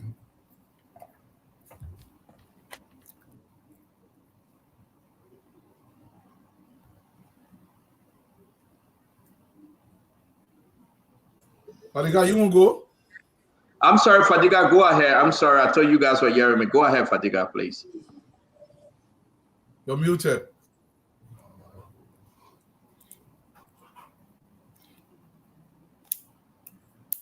Fadiga, can you unmute? You are muted, Fadiga. We're not hearing you. Oh, yeah. Yeah, this thing is getting contagious, this whole muting thing. Well, it's always a pleasure to have you. And there's never a dull moment whenever you are here. But my attention has been drawn to a couple of issues. There seems to be a proliferation of small arms. In the last couple of days, I've heard about armed robbery here and there, even though it's not as many as before, but they tend to be growing. I want you to tie that into crimes committed or alleged crimes a couple of years ago. Cases, in those cases went cold. For auditors that Gifty Lama, Abba Peters, Baton Niswa, all those people in several high-profile, low-profile cases that went unresolved. Is there any plan under this administration for us to look into those cases and see what went wrong, and if there was anything, bring the culprit to justice? Thank you, my pastor brother. I still remember you in your short morning catch-up pants, walking to school from behind government hospital. We are working. We're working. we are working tirelessly behind the scenes on these cases. We've been a little silent about it. My dear comrade and big brother, the information minister, I mean, he would beat me if we don't use the platform to break where we are with these cases. So give us a few days, and we will be at the Ministry of Information using the platform to inform the nation where we are. But we've concluded the gun case. We have all of the weapons back. We've concluded the missing boys, and we are on the Baton Yinswa case. We've given some invites. So let's just leave it and break the full story as to where we are on the Information Ministry platform one day next week. But we are working on it. We acknowledge the issue of increase in crime in certain areas. We're following a pattern. We have aggressively step up our deployment. Our responses are becoming more immediate and more effective. So we to an extent do see where your comments are coming from, but we're doing everything to make sure that we curtail it immediately before it spreads any further. My second question will be very quick, so I just wanted to be in twofold.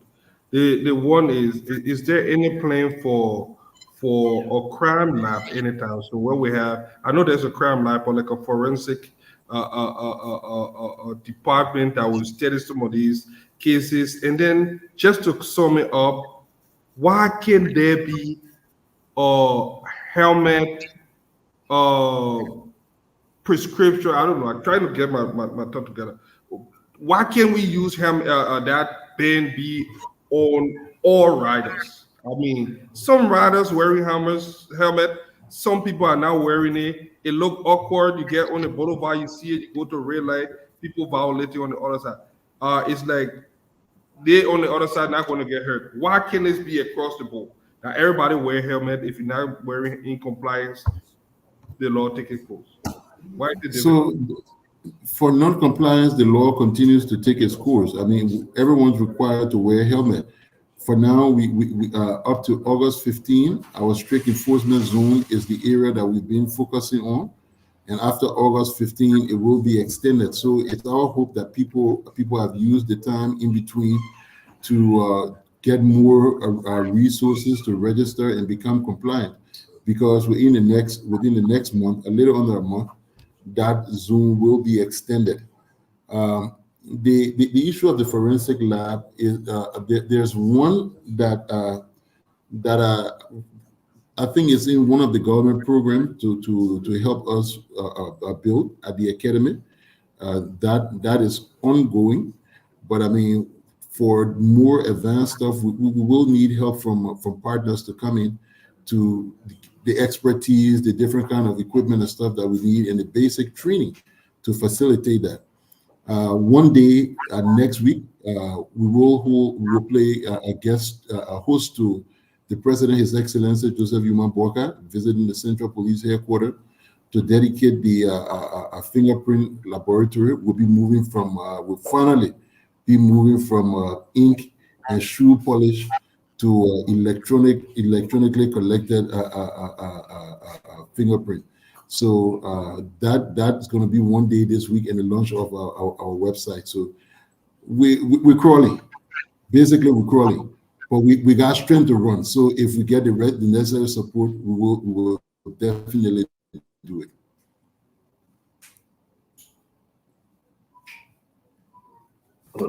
Paul Kennedy, please. Can you unmute? Yeah, thank you. Thank you very much. It's always a pleasure to see the IG. I mean, IG, please permit me to ask some more public safety questions. Yes, sir. All around Monrovia, on the sidewalks, you see petty traders, petty vendors with their market everywhere. I mean, Douala has become a chokehold. People are selling now on the street.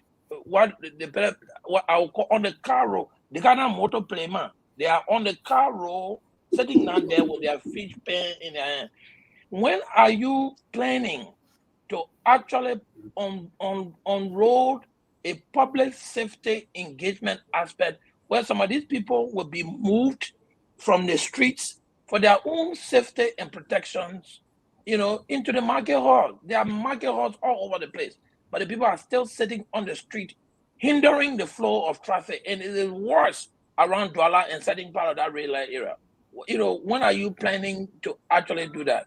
And then the second thing is, congratulations on the new police cars.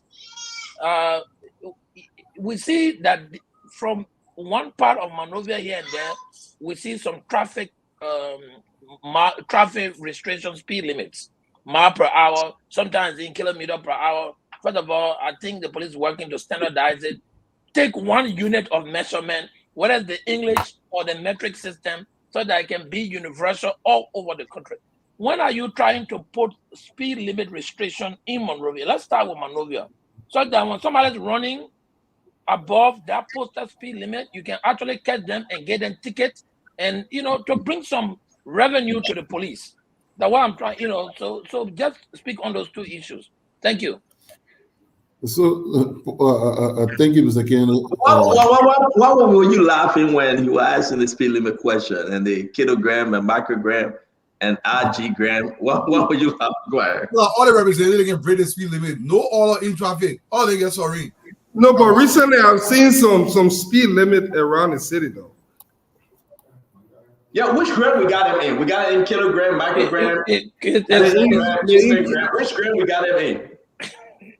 It's not in miles and kilometers.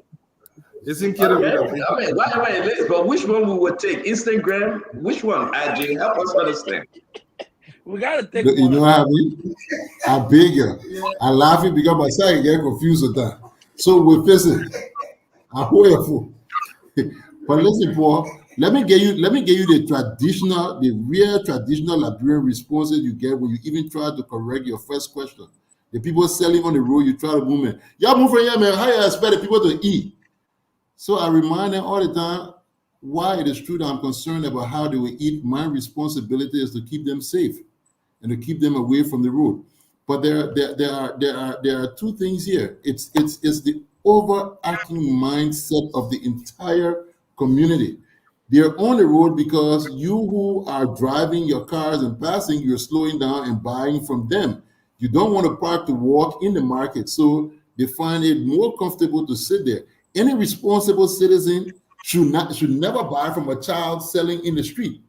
You should never buy from them. And if you all stop buying from them, eventually they will get up and go back in the market. If you are coming to buy and you walk to the market to buy, you did not buy from them on the road, definitely they will leave from there. They're only coming there because their action is being facilitated by those who are riding as well.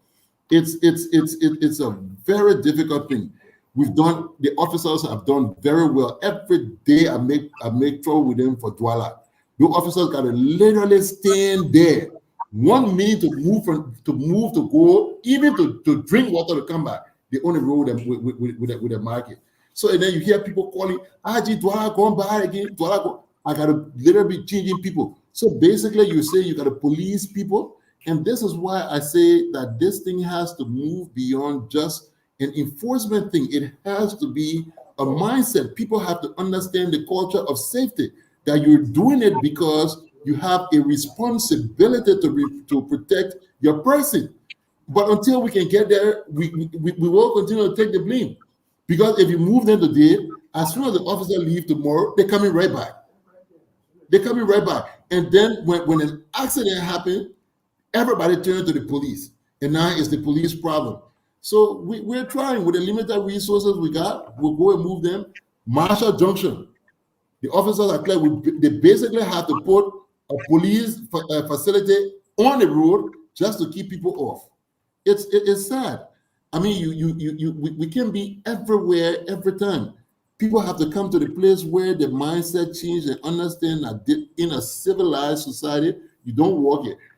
How you have people crossing the road to the unknown, to where that unknown soil used to be, crossing in between there and want to walk in between the turn? Where in the world do you see that? Where do you see that? It's a cultural thing. And that's why the educational component of it is everything. The engineering is a problem. The education is a problem. So it takes collective effort to get this going. I mean, we say on town coming from Logan Town to Monrovia, the road is extremely terrible. So as a result, the vehicles slow down. They come in, they merge for 4 lanes, merging into one. So definitely the traffic will back up. All of a sudden, it's a police thing. Bunch of useless police officers are even doing a job. Nobody consider the fact that the engineering component is causing some kind of a problem. It's a mindset. And that's why our focus is more on education, sensitization, to help to build this culture of safety, where people will do it because it's the right thing to do to keep themselves safe, than for police to run behind you just to do it. Do you think we want to be running behind motorcyclists? What is it that you can't even put a helmet on your head that will keep you safe if you fall? I said this here before. I said, we're not going after motorcycles because we hate them. We're going after them because they're the most vulnerable. People in a vehicle, at least if there's a collision, it hits the iron. If it's motorcycle, is the person's body straight to the object. So if you have the protective clothing, it helps you.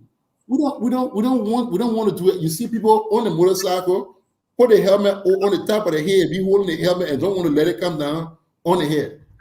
I had to stop the other day and literally you get on from the bike or you put the helmet on your head. He said, no, I'm putting the helmet. I said, we get on. I told the bikeman, I said, you can't say go. Just because they don't want to do it. So I mean, we the challenges are just many, but I'm very patient with it. I understand where we are. I understand the challenges. The illiteracy rate too is one thing. People cannot read, people cannot understand the law. So we got to be there to help them. We got to be there to educate them. And that's what we're doing. So all of the complaints, we take it. We have broad shoulders to receive all of the issues that are not even police related. Just bring them, pour them on us. We'll continue to carry it. But we're striving for a better Liberia, for safer communities, and that we will achieve.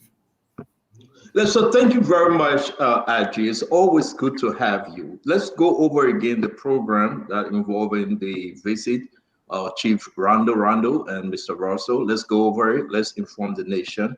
Your 2 weeks, I think 1 or 2 weeks, he will be your guest in Liberia, and you guys will be in Ghana. Just please give us another overview on the chief visit to Liberia, sir. So on the 25th of July, the Inspector General and 2 of his deputies will be traveling to Accra, where the Inspector General will serve as keynote speaker for GIMPA graduation. That's the Ghana Institute for Management and Public Administration.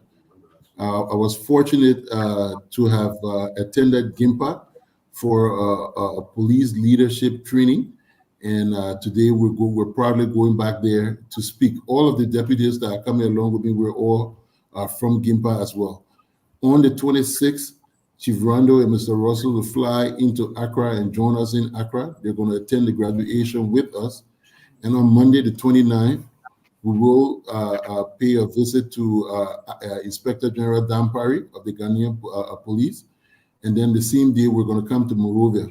There will be visits to high-level government officials, and there will be a training session for officers here at the Police Academy or the Monrovia City Hall. And there will be a cocktail evening where Chief Rondo will make a detailed revelation of his entire experience with the George Floyd situation. It's a little quick question. Okay. Yeah. Go ahead, Mr. Tuado. And Aji, I'm curious, by law, who is allowed to have siren in the country on their car? By law, who is allowed? So, I mean, by law, the siren is for first responders, the president, the vice president, the chief justice, and the speaker. The pro tem also? The pro tem, yes. And then, so ambulance and fire service will fall in first responders. So correct. That's, yeah. So first responders, the president, the vice president, the speaker of the house, the Senate pro temp, and that's about it. So all the representatives, sorry, why I can't arrest them? That's my main question. I'll get there. So there has look, Dwalu, there's been numerous occasions where officers have arrested cars belonging to representatives, and they've taken out flashers from their cars. They've taken it from ministers' vehicles back and forth. There are times, I mean, when the officers even do enforce, they're challenged because, I mean, they're threatened with in so many different ways. But I mean, we've been doing it. We continue to do it, and that's something that is ongoing. I guarantee you. I mean, if you come to Central right now, we can show you almost 10 bags, all flashers and sirens, from motorcycle, keke, private vehicle, government vehicle, and everything. Bags and bags. Thank you, Aji. I think it's our ongoing work because there was a listen. I have an emergency. I'm going to a session, but I think you guys are doing extremely well. It's a thin line to walk, seriously. And I know the military part will get into you. You want shoot on sight, and these guys got to walk thin line. That's why we never brought in how you call it, Conan Gray yet today. You guys used to shoot on sight. But again, Aji, I want to say personally, I want to say thank you. One of your guys that just graduated from the Liberian National Police were involved in the accident. Again, your quick response helped him. Let me show this picture. He is my brother. He's in Liberia. I know you don't want me to do this, but he was taken. He broke a couple of his ribs, and he's having a serious increased oxygen into his rib cage. As you can see, his face, it was all swollen. He had an accident around Steering Tower Estate in one of your police vehicle. But when we called you that day, while lying on the hospital bed at JFK, as you can see, they couldn't touch him. They needed 400 United States dollars. Not that we couldn't make that 400 available, but the time to send the money because we never had sent away. But your quick intervention, as you can see, the tube leaving the side, they applied surgery, they did the surgery, and drain off some of the stuff. You can see the tube. Again, because of your quick intervention, today I received a message that he will be going home from JFK. And who said JFK cannot work? They did. So open it on behalf of the family. It's not because of me you did it. I never told you my relationship with him. I just told you that one of your officers. And if I did that because if I were to say he's my brother and they were going to be, oh yeah, maybe because of Stanton, let me step in. No, I said one of your officers and you step in, and now I'm telling you, that's my brother, and you took care of the situation, and he's on his way home. We said thanks to the doctors, the medical attention was responded to promptly, and I want to say thank you very much, Aji, for being you. You know, I must say this because you had no reason, but you did, and I want to say thank you. I know you're not doing it because of me. Like any other Liberians that will get to you at a time of emergency, you will help them. So I say thank you in this regard. I know it's hard. Our situation in this country is very difficult, but together we can make the country better. So thank you very much to you and your team. And I saw that you were calling someone that day of making sure that they receive the money, and you send the money, the doctors, the hospital receive the money, and they apply the surgery. So thank you very much. Hoping that I can say that to you. Again, we want to say thank you for coming on Spoon as always. We will be there together, and we'll watch the program from Ghana. And let me squeeze this question. You know, I'm very crazy when it comes to this. President Bouaka today said he had 28 police vehicles. He cannot find them. Can you explain what the president meant during the last Unity Party government? You had 28 vehicles that came in late, but where are those vehicles? Can you help us understand who sport a vehicle under your leadership at the time? Where are they? He received 20 today, and help us understand 28 then prior to the government leaving office. What become of those vehicles? Do we have all the reports on those vehicles, sir? Stanton, can I just throw in one question? Can you answer my question? It's a seam about the vehicle. So I just wanted to say it's good to have the vehicle for police people in this country. I think public officials, they are very reckless with government vehicle. I mean, as my 28 video for can I get my car on the vehicle? You are many more adding there. What you would do to protect the car so that the many boss or everything? You're calling from Mahama. He can bring more of them. So let I don't know. What would you do to protect so that I can boss it right? Okay, so I think I remember the president's comment today, and he was driving more towards maintenance of this current vehicle. Yes, of the current vehicles. I mean, it's not just about the accountability of where those cars went, but those cars were brought in years ago. They were used by police. They were Alfa Romeos and BMW vehicles. And over the years, they were not maintained properly. I mean, within a year, most of them were broken down, and they all got scrapped in the process. But he referenced that because of the maintenance of these vehicles, which are all sedans as well. And the maintenance is the key component of it. We have a robust fleet management policy here at the LMP, but it's been just a paper tiger. However, I mean, I also do have my own policy that any one of you can call me. It's just a one-liner. You can call me off the show and I'll tell you exactly what a one-liner is, or I will write it in the chat here so you can read it, because it's not for the general public. And all of my officers know I take personal ownership of the vehicles, and we will do everything we can to maintain them to the best of our ability. And the thing about it is, the police vehicles, I think sometimes when they're computing the budget, I don't know, I think they just throw stuff online, and I mean, without factoring certain things. Because if you look at what was given to us for maintenance and repairs of vehicle, I mean, basically it can't even carry the cars for 3 months. So that is a challenge. It's not that anybody would want to just use it. Okay, take for example, you have these cars.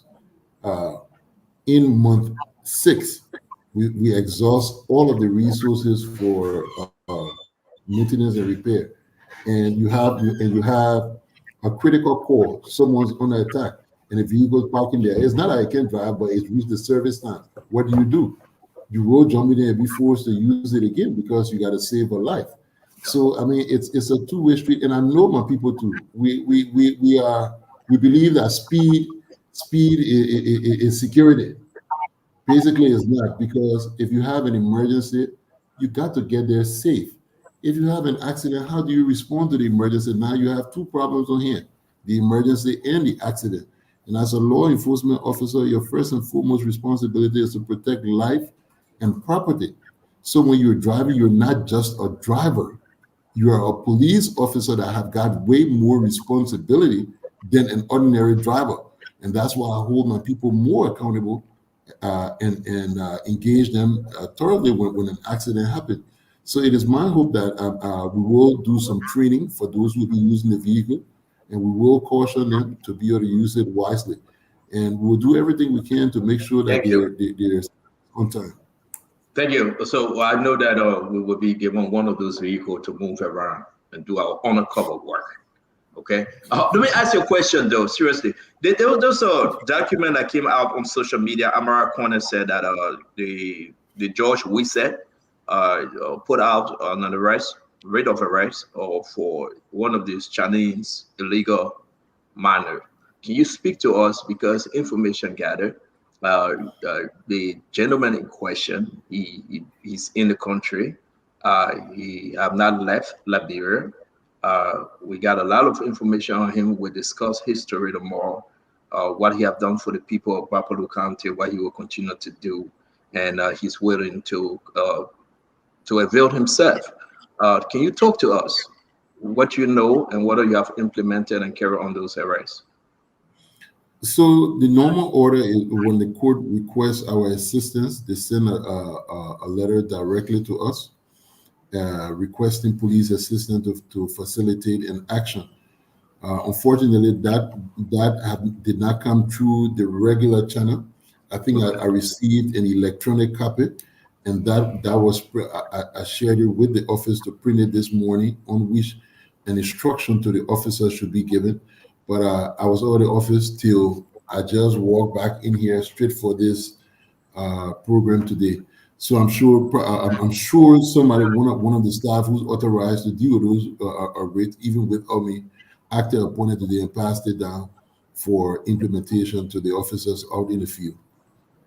Okay, so we will be discussing about Gao Fang, that's his name, and that's another group out there. We'll be discussing them tomorrow.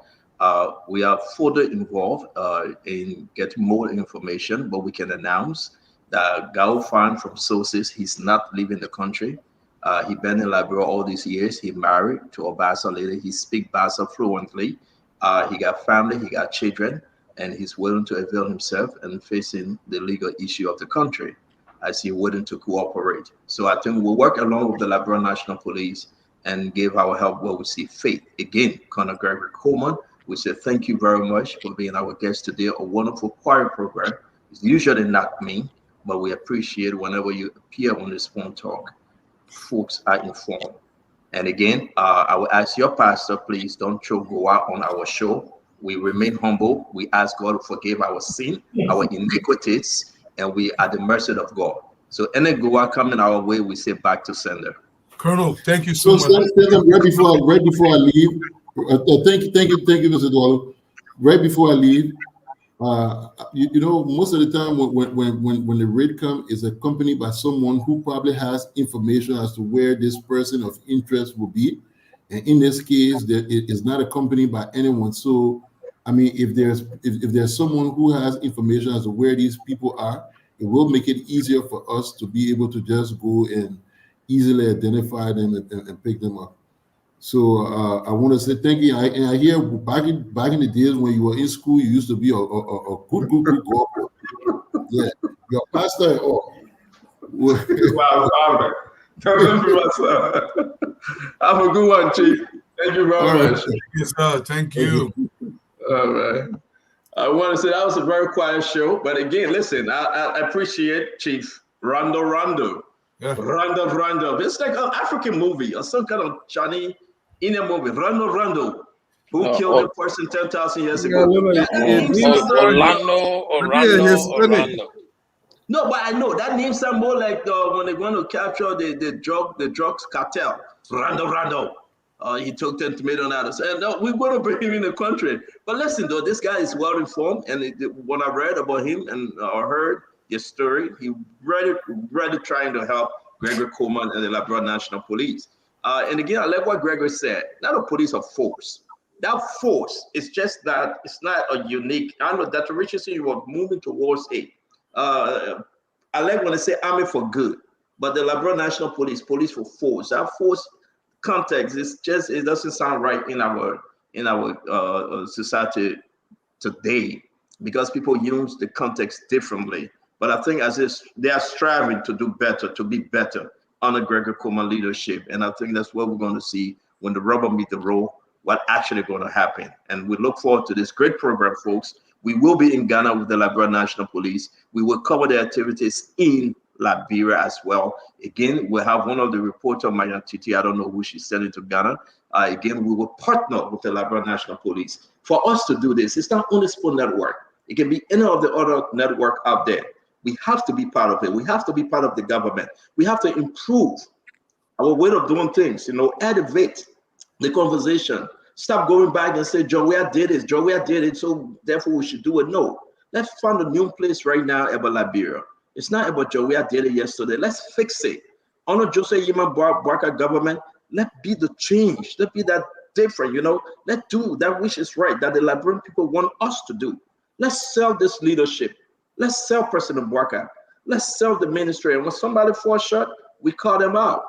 So I want to say to every one of you, let's know, join the show tomorrow. We'll talk about Gao Farm. We'll talk about his marriage. We'll talk about his children. We'll talk about what he's been doing for the country, Liberia, or the people of Bapalu. Where he fell short, how much money he's been taking care of out of the country. We have all this information. We'll discuss it. We'll talk about the closure right now. The senators, they are on break. The lawmakers on break.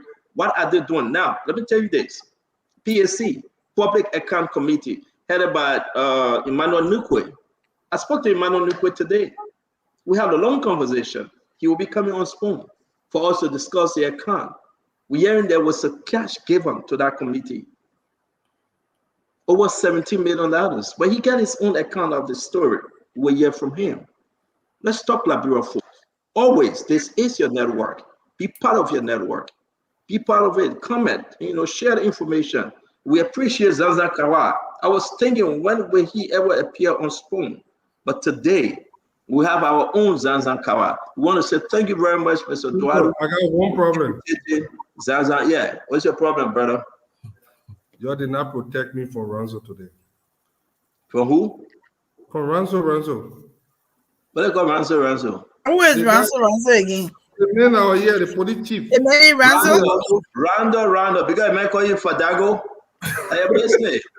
That your name Fadago. You think I'm going to tell the man say that your name? Thank you, yeah. That meant they're pronouncing the A as O. Fadiga, the man say Fadago. So forget it. I own. No, actually, you couldn't see Fadiga. You couldn't see. No, you couldn't see it. I saw that. Oh, okay. Okay, but let's close the show, guys. From my end, I want to say thanks to everybody. That was a beautiful show. Thank God Fatima was on. Thank God Asido and Sam Jackson not on. At least it was quiet and it was peaceful. This is not putting salt in water. I don't know where that thing was going. You put salt in water. Let me let it go. The brother not on. But you put salt in the water. What are you trying to say? I love Asido. But what the hell you talk about put salt in water? We talk about the past government. He says you put salt in water. What? Come on, man. Let it go, bro. That's the CDC acknowledging right there. I want to announce, this is important. We got to announce that the anniversary of President Joseph Yima Boakai and his wife. I spoke to my old man, and their anniversary is coming up, I believe. She said, man, plenty of years the people been together. It make you look like a brother and sister relationship. Plenty of years. I mean, that you go to bed early and you just feel good. But the puppet too, the puppet got mojo. You know who to catch. The story, man. I was telling them about it. And I don't know. My man, not because you're young, man. Let me elevate my puppet small. I was able to communicate with him, and the puppet is in high spirit. The puppet said we'll make this country better. It's good. Again, want to announce to everybody when Joseph Barker said he mean it. Maybe some of his ministers and directors will fall short, but he really have a good spirit to help make Liberia better. And we're beginning to feel that, we're beginning to appreciate it. So it's a good thing. And we're going to give the president a chance. He said, listen, y'all have sympathy. I know my own nephew, my own son, then they will beat me, but you'll have sympathy and you'll give me a chance. I will make this country better. So I think that's the work we're going to work. We'll give the president a chance that he can transform the country. Again, folks, it was a beautiful show. We appreciate you. We love you all. Continue to be the Spoon fan. Let's thank Liberia. Let's love Liberia, and together we can build a better Liberia. You guys can take it away. Chief Ganga Sangwa, Dr. Richard Singh, Glenn, Paul Kennedy. Let's close the show. I'll go for a quick way. Look, Liberia, it will get professional. The network will grow. But we can go in front if we don't get your support. We will ask questions. Some of the questions we'll ask, it will not make sense to everybody, but the intention is to get answers for our people and to make this place better. All I gotta push you. Listen now, that one day to you, my people. We gotta keep pushing. We gotta hold those we are paying a lot of money to account, and they have to answer to the people. When you ask any question, when they go by, they will fix it. Small. Then our error face. Then we ask some more questions. Now I'll go here. Once again, thank you so much for coming. That's the first thing. It was a very educational show. I really like it. It's very impressive that Spoon will be partnering with the police department. I think, that we should continue to do more of this, that the government agencies or non-governmental agencies should invite Spoon. That is another way to keep the people informed. As I always include the community, the people of Liberia, if you see something, you say something. And I'm not going to just keep it to saying something. You should also do something.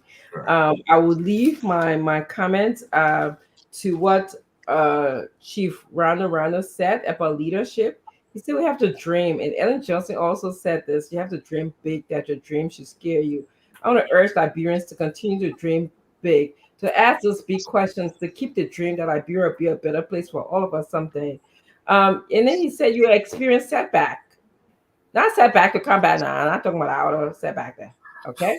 I'm talking about you experience setback. You see, that you're not being fair. Yes, setback, But let me get an answer. You remember something? I know you saw it that Rachel say the City of Hope. Clark, we are former First Lady, City of Hope. They will be doing the opening, the program they're doing in August. We will carry life. I think the City of Hope. Say what you want to say, the location. And now you were talking about the money, who actually got the money. But man, I read something about City of Hope. I want us to discuss it. Glad we are that City of Hope. What I heard, if she opened that place, it would be something big for the people of Grand Bassa, Maikibi, and that part of Liberia. We want to know more about it, and I want to inform you. It's coming up, Dr. Richardson. I think Dr. Richardson, you can be part of that City of Hope. And I think they should reach out to you, and not Glennie, because Glennie is your sister. I think they should reach out to you, Dr. Richardson. Not Glennie. What are you asking her? She I know she's going to come and speak. Dr. Richardson, please stop. I know somebody. I know they were going to spot this. What you brought it up for? Like government money. Money. As I would tell my class, my students in my class, move right along. Moving right along. You want to say something about Center of Hope? Dr. Richardson? Moving right along. That we should dream big. We should expect to experience setback.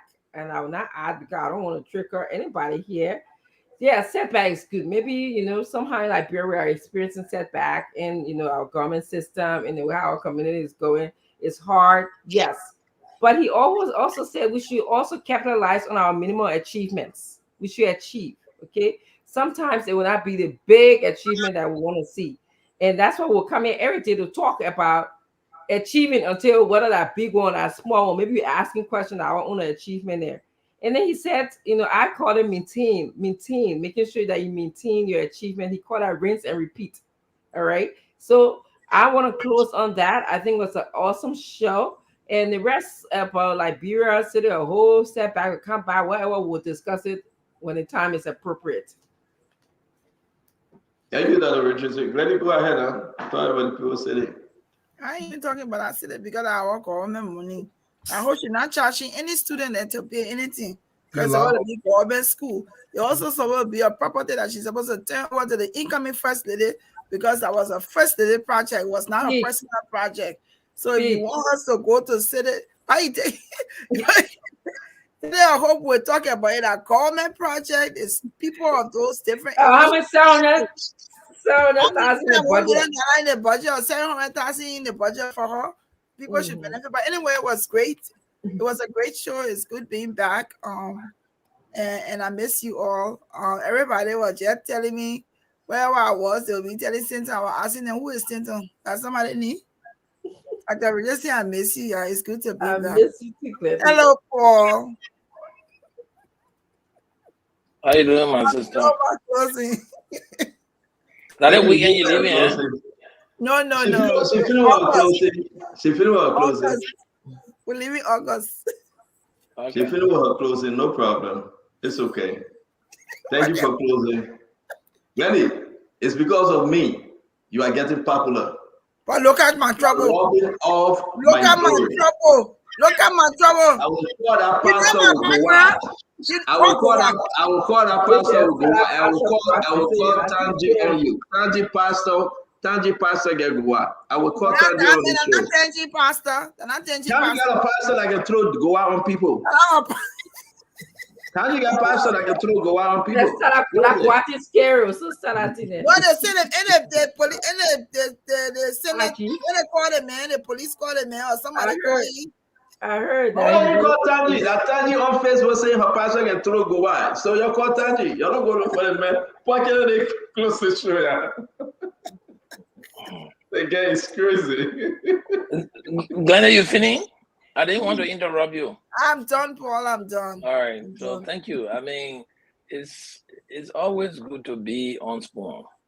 We be running. Right now, hustling. I'm a free agent. I'm looking for a job. So when you start running away from your meetings only to come to be on show, I think it pays because we contribute on a daily basis on the progress of our country. Liberia will change, whether people like it or not. Even the time as is coming forth. Liberia cannot continue to live as it has always been. It's going to improve. But the citizens, though, our people, have to begin to understand that we cannot continue to live in a situation we are in as a group of people. We can't continue to eat banana and just throw it on the street. We cannot stand between the hall and just urinate or pee-pee. And then we read something on the water, say, we're not talking pee-pee here, but right on that time, somebody's standing there pee-pee in there. Yeah. We need to stop. No civilized country in the world, you can just stand on the road and because children will be coming and some of them will drop things and pick it up and eat it. For the reason of hope of help, for healthy reason, we need to understand that we cannot continue to live as we're living in 1924. Let's move forward. And the reason why we come on Spoon every day is to discuss some of these issues. Everything we say here will not always be pleasant. Some of it we are saying will be definitely against other people. And, people throw all kinds of things at us. But I feel good every time I leave Spoon because I think that I have contributed to something that is going to move and improve the lives of the people in Liberia. Once that is happening, I'm happy. So I want to thank the CEO, now you stand on Tidi Kane, for holding this, this really meaningful institution that is helping to bring daily interaction with the Liberian people, to even create a platform where people can honestly share their opinion regardless of what other people think about them.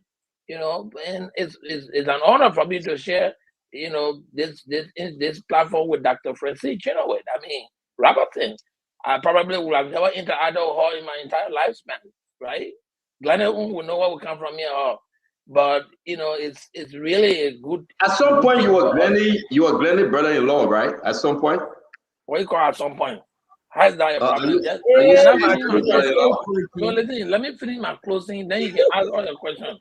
So I want to thank the Liberian people, the hundreds and thousands of you that actually follow us, to listen. Some of you correct us when we are wrong. Nobody listen to you. What you're about to tell them when you be Glennie brother-in-law. All I want to you talking not interesting. The people won't care what I just brought about. I just care your whole information right now. That people will follow us say. But at some point, your relationship with Glennie, whether she was your sister-in-law or you were her brother-in-law, talk to us. That's my personal thing. You put it. My relationship with Glennie has always been a personal relationship. I would not sit down on this public medium to discuss my relationship with me and Glennie. It goes back as far as First Baptist Church on Congleton Barrow. So you're not coming here. No, it's okay. I mean, once you answer my question, I know I can give the people the information. What information you know? What information you know? What I know, I will share with the people tomorrow. I know how you used to go out with Glennie's sister and you left her. That's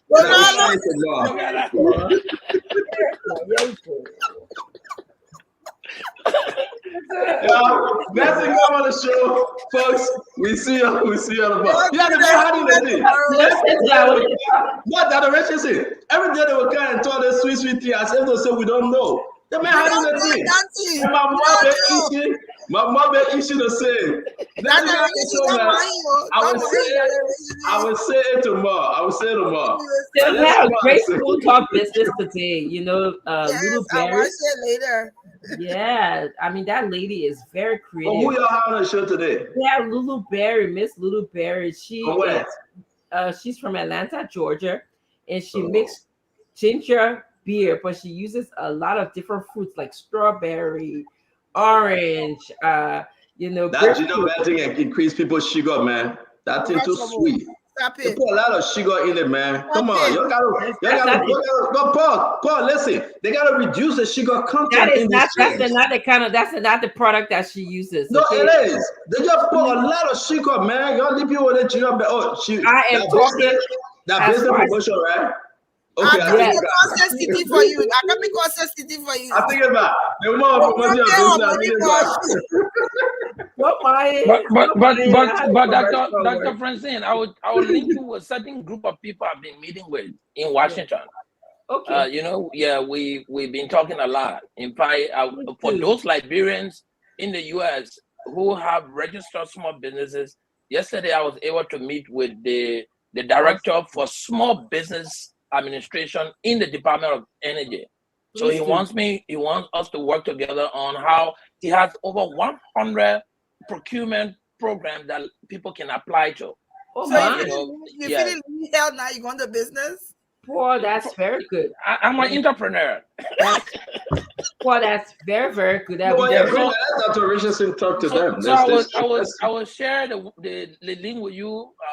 You know, we're planning a conference in South Africa, but you know, before that conference, you and I will sit down and we'll see how you can share to Liberian business owners in America how they can be able to really coordinate that.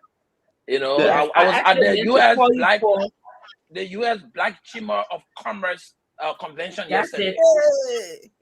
Thank you so No, much. Dr. Richardson, I mean to support the woman. I didn't know she paid for her time, but the junior team people that doing that, not only that, it's not only your pay. They just put plenty sugar, my man. You drink small, the junior team, my man. Your sugar will go up high. When you drink junior tea, that's not the one I'm talking about. No, but a lot of people doing junior bear, my man. No, that's not her. Yeah, okay, not Lulu. Lulu pay for her time with promote her. No, not only that. But let me tell you, Santa. Let me tell you, that woman said her daughter, one of her daughter, or the niece she brought in, the girl had cough. She was able to make a special mixture with ginger for that kid, and the cough kind of subsided. You know, it cut the flame in her throat down. So now, is it evidence based? Did she go through the test? Our own mixture she not made. In your mouth. Our own mixture she not made. If that when the ginger beer, having side effects, no, she said she made special mixture. It was evidence based. If that guest are having side effects, and she start having holes, and she start talking, then you will start saying that something else. Let me tell you, the ginger beer the people can fix. They can put sugar inside plenty. Put me with sugar business today. I bet you this woman is good. And the woman used to put pepper in your sister-in-law when you leave the show. That is side effect. What kind of side effect you got from that pepper in your throat? Talking plenty. Let me talk plenty. What did I say about what I say? Let me talk plenty. Don't mind, Gary. Thank you, Dr. Richardson. Thank you, Paul. As always, man, we'll see you tomorrow by God's grace. I'll call you. All right. Oh, Nelson. Man, the 26 coming on, Nelson. Yeah, the 26 almost. Today's the 19th. Yeah. Man, because we'll be shouting, oh, we bought him. But you know, I have not eaten pan butter for almost 3 years. But on 26th day, I will ask my wife that we cook pan butter. Yeah. Seriously. I want to cook pan butter with pork fish in it and boning. Yeah, you know the BB pork fish that they can wrap around and the tail go in the mouth. So I'll put pork fish in it. I'll put some dry boning, and I'll get some dry chicken. The dry chicken, they get pepper and dry it. Right. I won't cook the pan butter with all dry meat. Nothing fresh. Yeah. And you know, get some real good Liberian cow skin. Put it in it. Yeah. Ellen L. Johnson says she can cook. Every day she cooking. Somebody will cook for her, then she will put it on Facebook and say she cooking. You will never see her cooking from start to finish. She will just cook and, you know, get by the people food from Philadelphia, buy the people at Jackie and say that she cooking. She a couple of people can do this thing. We can buy the food and say they cooking. But I want to go on national TV and do the cooking, Nelson, on that day, from start to finish. I hope the recipe will be entitled because I want a TV. Yeah, seriously. I want to show it to everybody and just know from start to finish. When the palm butter boiling, you know the kind of palm butter I want to cook? The palm butter that they can boil and beat and squeeze. I won't cook the one in the can. No, that one I don't like it. If anybody get a palm butter that they can we take from Liberia, please. I want beat it. I want boil it and beat it and sift it. You know. And squeeze it and put it in the sifter and let it go down. Yeah, water palm butter. That's what I want to cook. I want to It almost 12 a.m. Yeah. So the way you describing, the way you talking about it, now you making me hungry, CEO. So no, I want to cook that kind of palm butter. I want to cook it on 26 days. Then I want to cook it with small pusawa rice, the real pusawa rice. And you know. That you just prepare your mind and cook something like that and just with a lot of pepper. If it may vary, you put some cassava in the air. After you cook that palm butter, put small cassava, soft cassava in the air. Boil cassava? Yeah, you gotta boil the cassava, yeah. Wow. You know, you boil the cassava in the air. And when you put the cassava in the palm butter and you take that your dry wet feet, yeah. Then you sweating. Yeah, and that's what we want. So, and, you know, if anybody get palm butter, please, I need a rare good palm butter. Now the one that people can say in the can, that one from Ghana. Is it again in Philly? Where in Philly? Where in Philly? They can say, my man, that thing from Ghana, man. Serena said she got some in Philly. Oh, Serena? Yeah. Yeah, but I want a rare. I know JY got a store in Pennsylvania. JY store. I wonder he got some. I think JY get some kiss me too. You know, the BB kiss me. But you want to cook that palm butter, don't put the BB kiss me. I put the small kiss me. You know the small kiss me that you gotta beat the butt. You break it. You know what I'm talking about? And you beat it, and you wash it. Then you beat it again, Then you wash it. Then it boils. So now you kiss him. It just come on your throat. That's the kind. Listen, you gotta go back to Liberia food. Yada Small, you got some? Yada Small say yes. I don't know what she's saying yes for. Let me take this call. Maybe somebody will help me. Hello? Yeah, Center? Yeah, you know where I get it? You know where I can get it from? Yeah, Center? Yes, ma'am. Your third cousin? Yes, Center? Yes. You know where I get it from? Just say Sister Honey Bunch. Oh, Sister Honey Bunch, but lower your radio now, lower your television. We're getting a feedback. Okay, listen to me, Center. Your third cousin, Papa, we have some. Oh, yeah? Hello? Your third cousin, Brother B. Oh, I about to call her. I saw her call just now, but I took your call, so I will call her. And if she got some, then maybe I will get it from her. Yeah, she got some, and then we were talking about it. I'm here with her, and we are at Brenda's house. Oh, okay. Oh. Yeah, so she got some. Oh, sure. She will get them for you. She will get it for you. Yeah, we need it for the 26th. Thank you very much. I called her speech for her for 3 days, but because she got it now, I will call her. You can't do that, Spencer. I will call her then. Since she got it, I will call her. Thank you. So listen, so people got it. People saying they got it. Yada Small, yes, I have some from Liberia. So I got to call Yada Small. She not too far from me too. We got to talk about that kiss me. You know how you bought the kiss me, right, Nelson? And you got to beat it. And you beat the kiss me and go buckle. You know what? Nelson, you're a peddler man, right? You peddler, right? You don't know about kiss me, right? Yeah.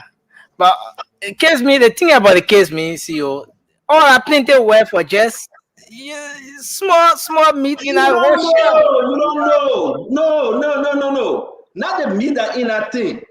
That kiss me, if you cook it in the real food, you can suck on that thing. All the thing. That's an extra delicious part of the food. What are you talking about? You don't know about kiss me.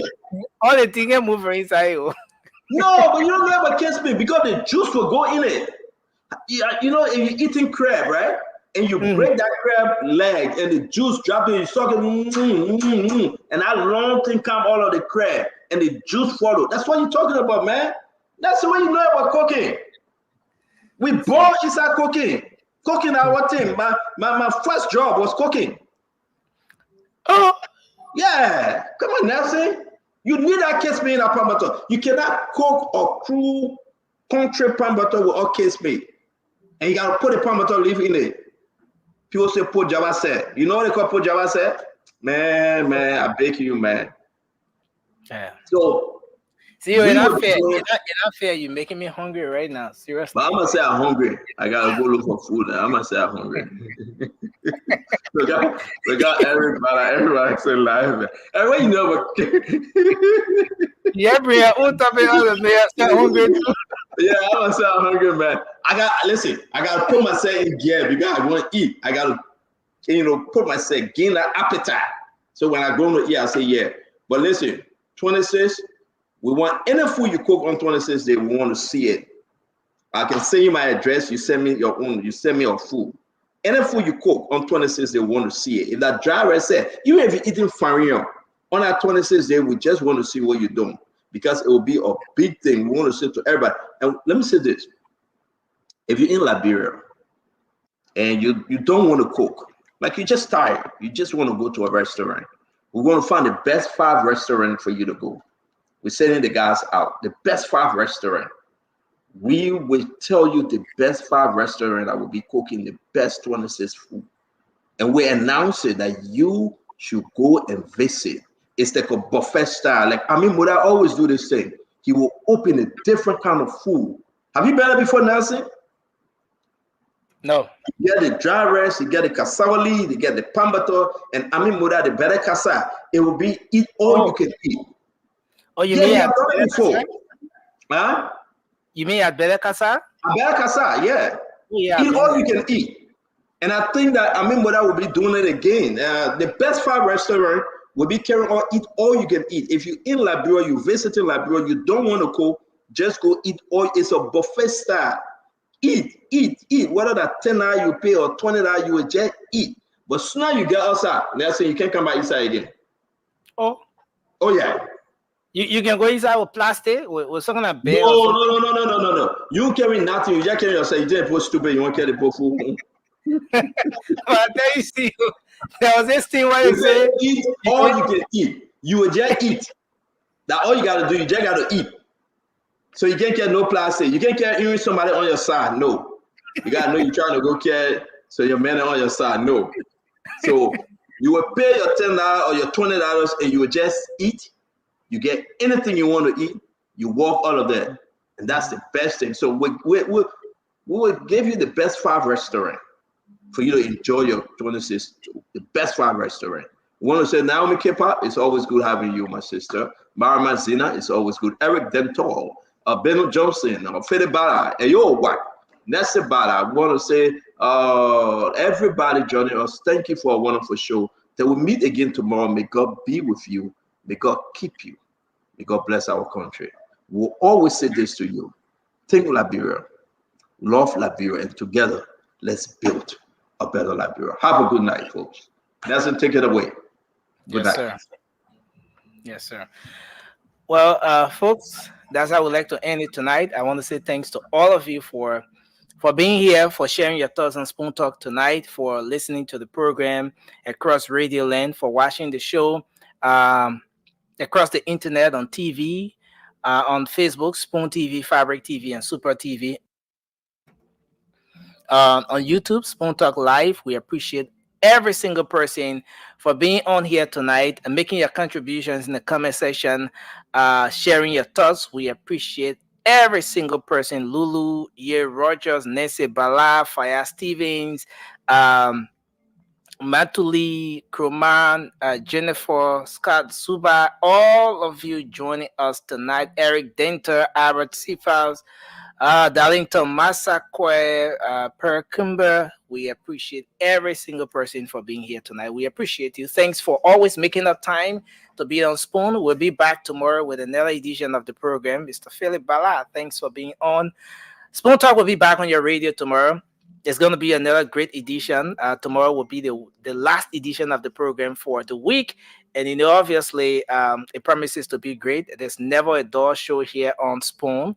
That's why you have to always make up time to come back, because this is where you get the news. This is where you get to interact with the newsmakers.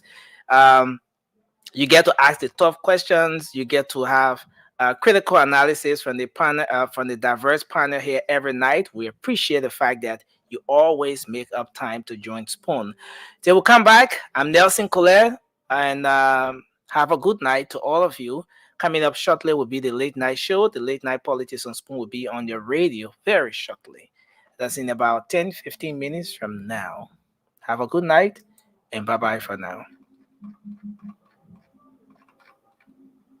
Monrovia.